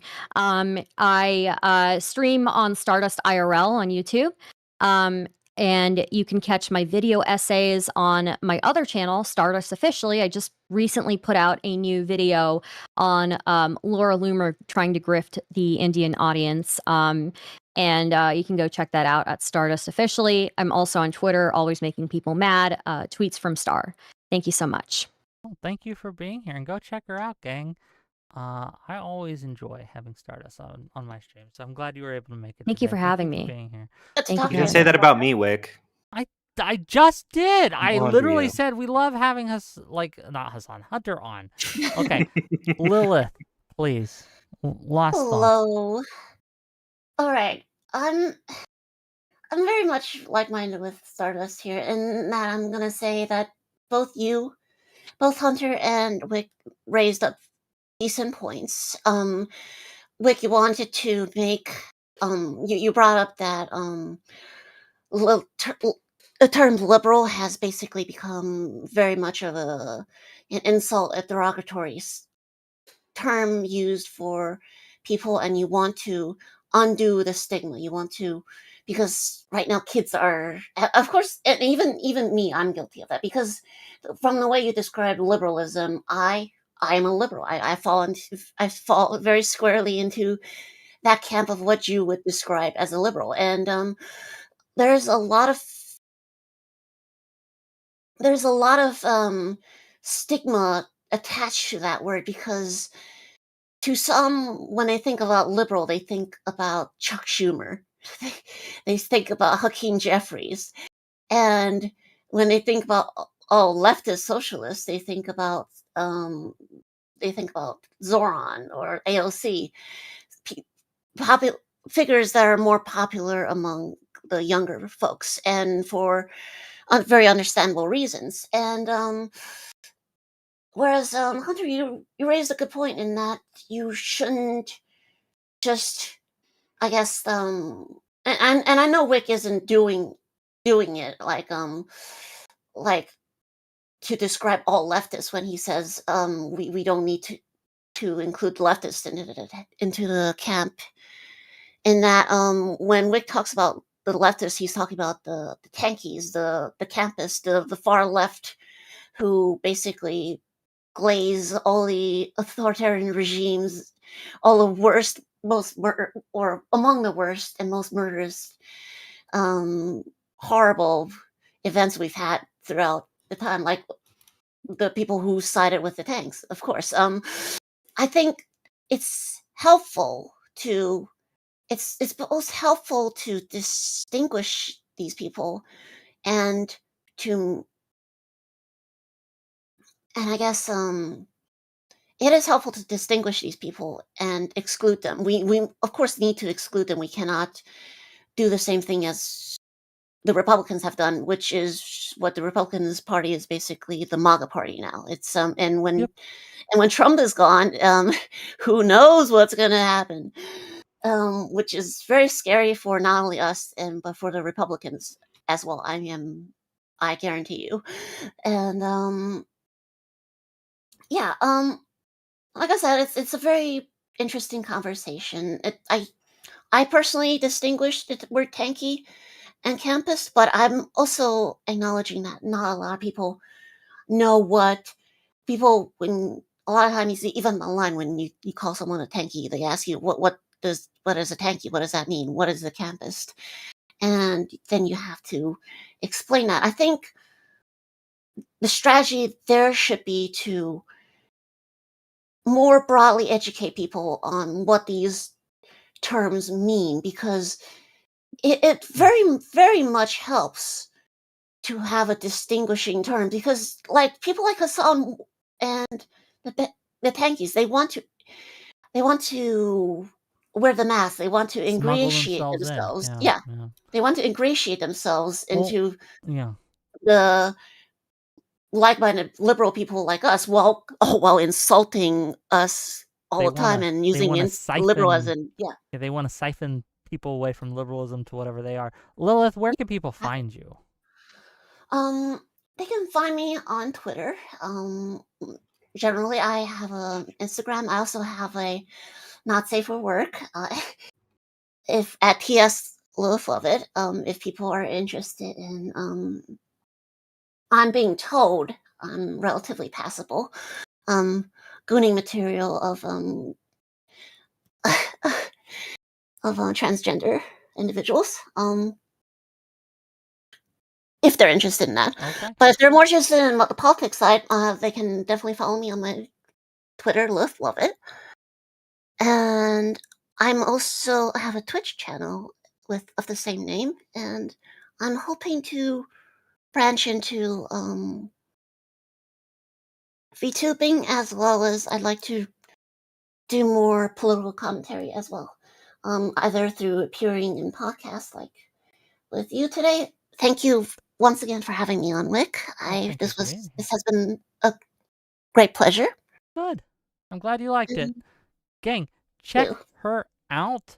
I have a link to her political Twitter in my YouTube description.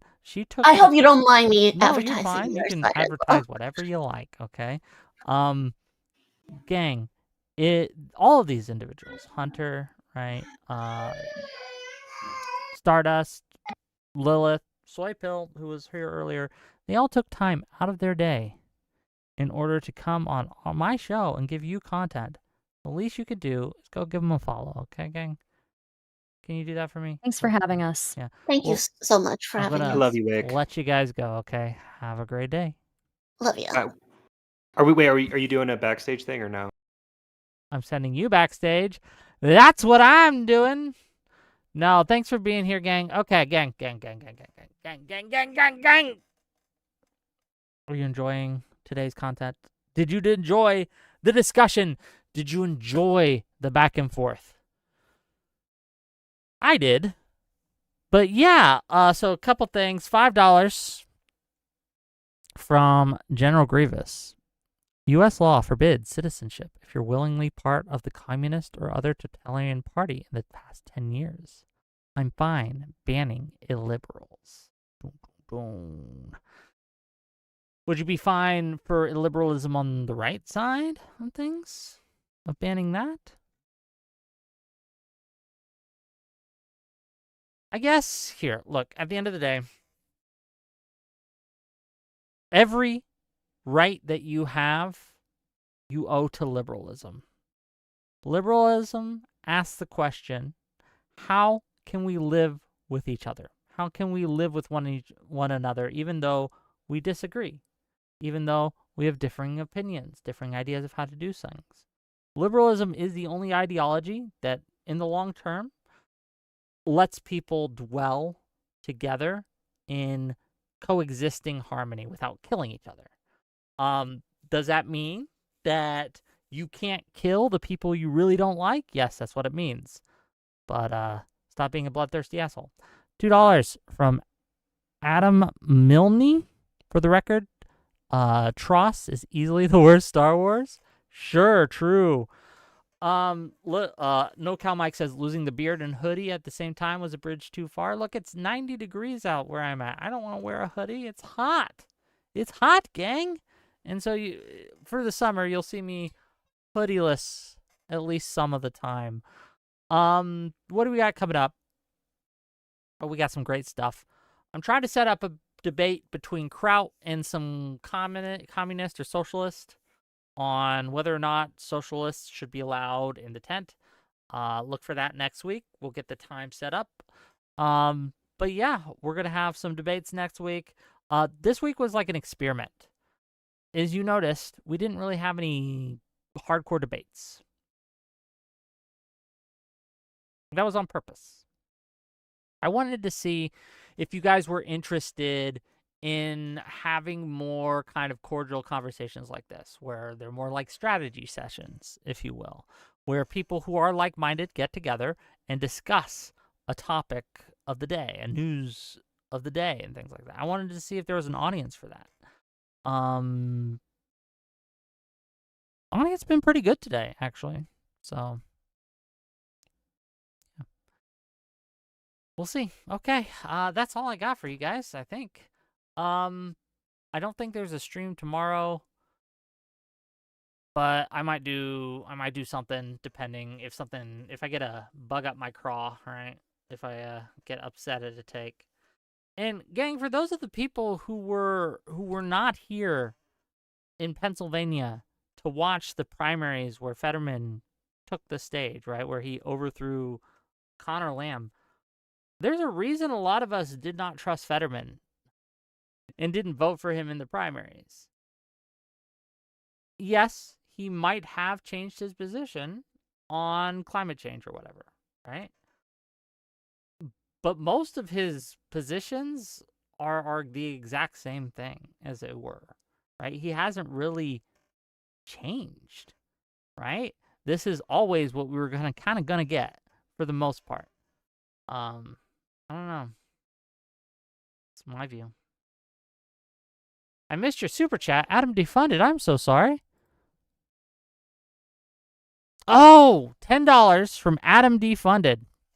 Wick, I'm happy you have Lilith. She's very based and friends with Dev. Also, Soypill and Hunter. Your proof leftists are hiding their power level.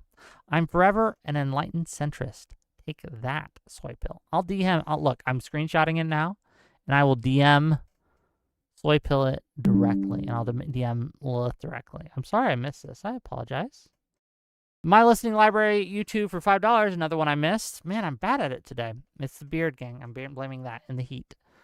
If you vote for Republican over Fetterman, it gives the Republicans advantages being party in office. I'd unfortunately vote Fetterman, and that's a consideration, right? But yeah, I'm sorry, Adam defunded. My bad. Here, I'm DMing them now.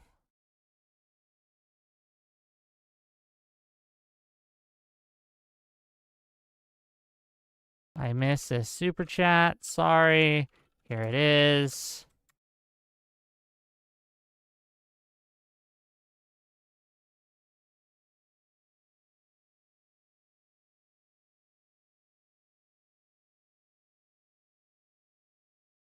You know,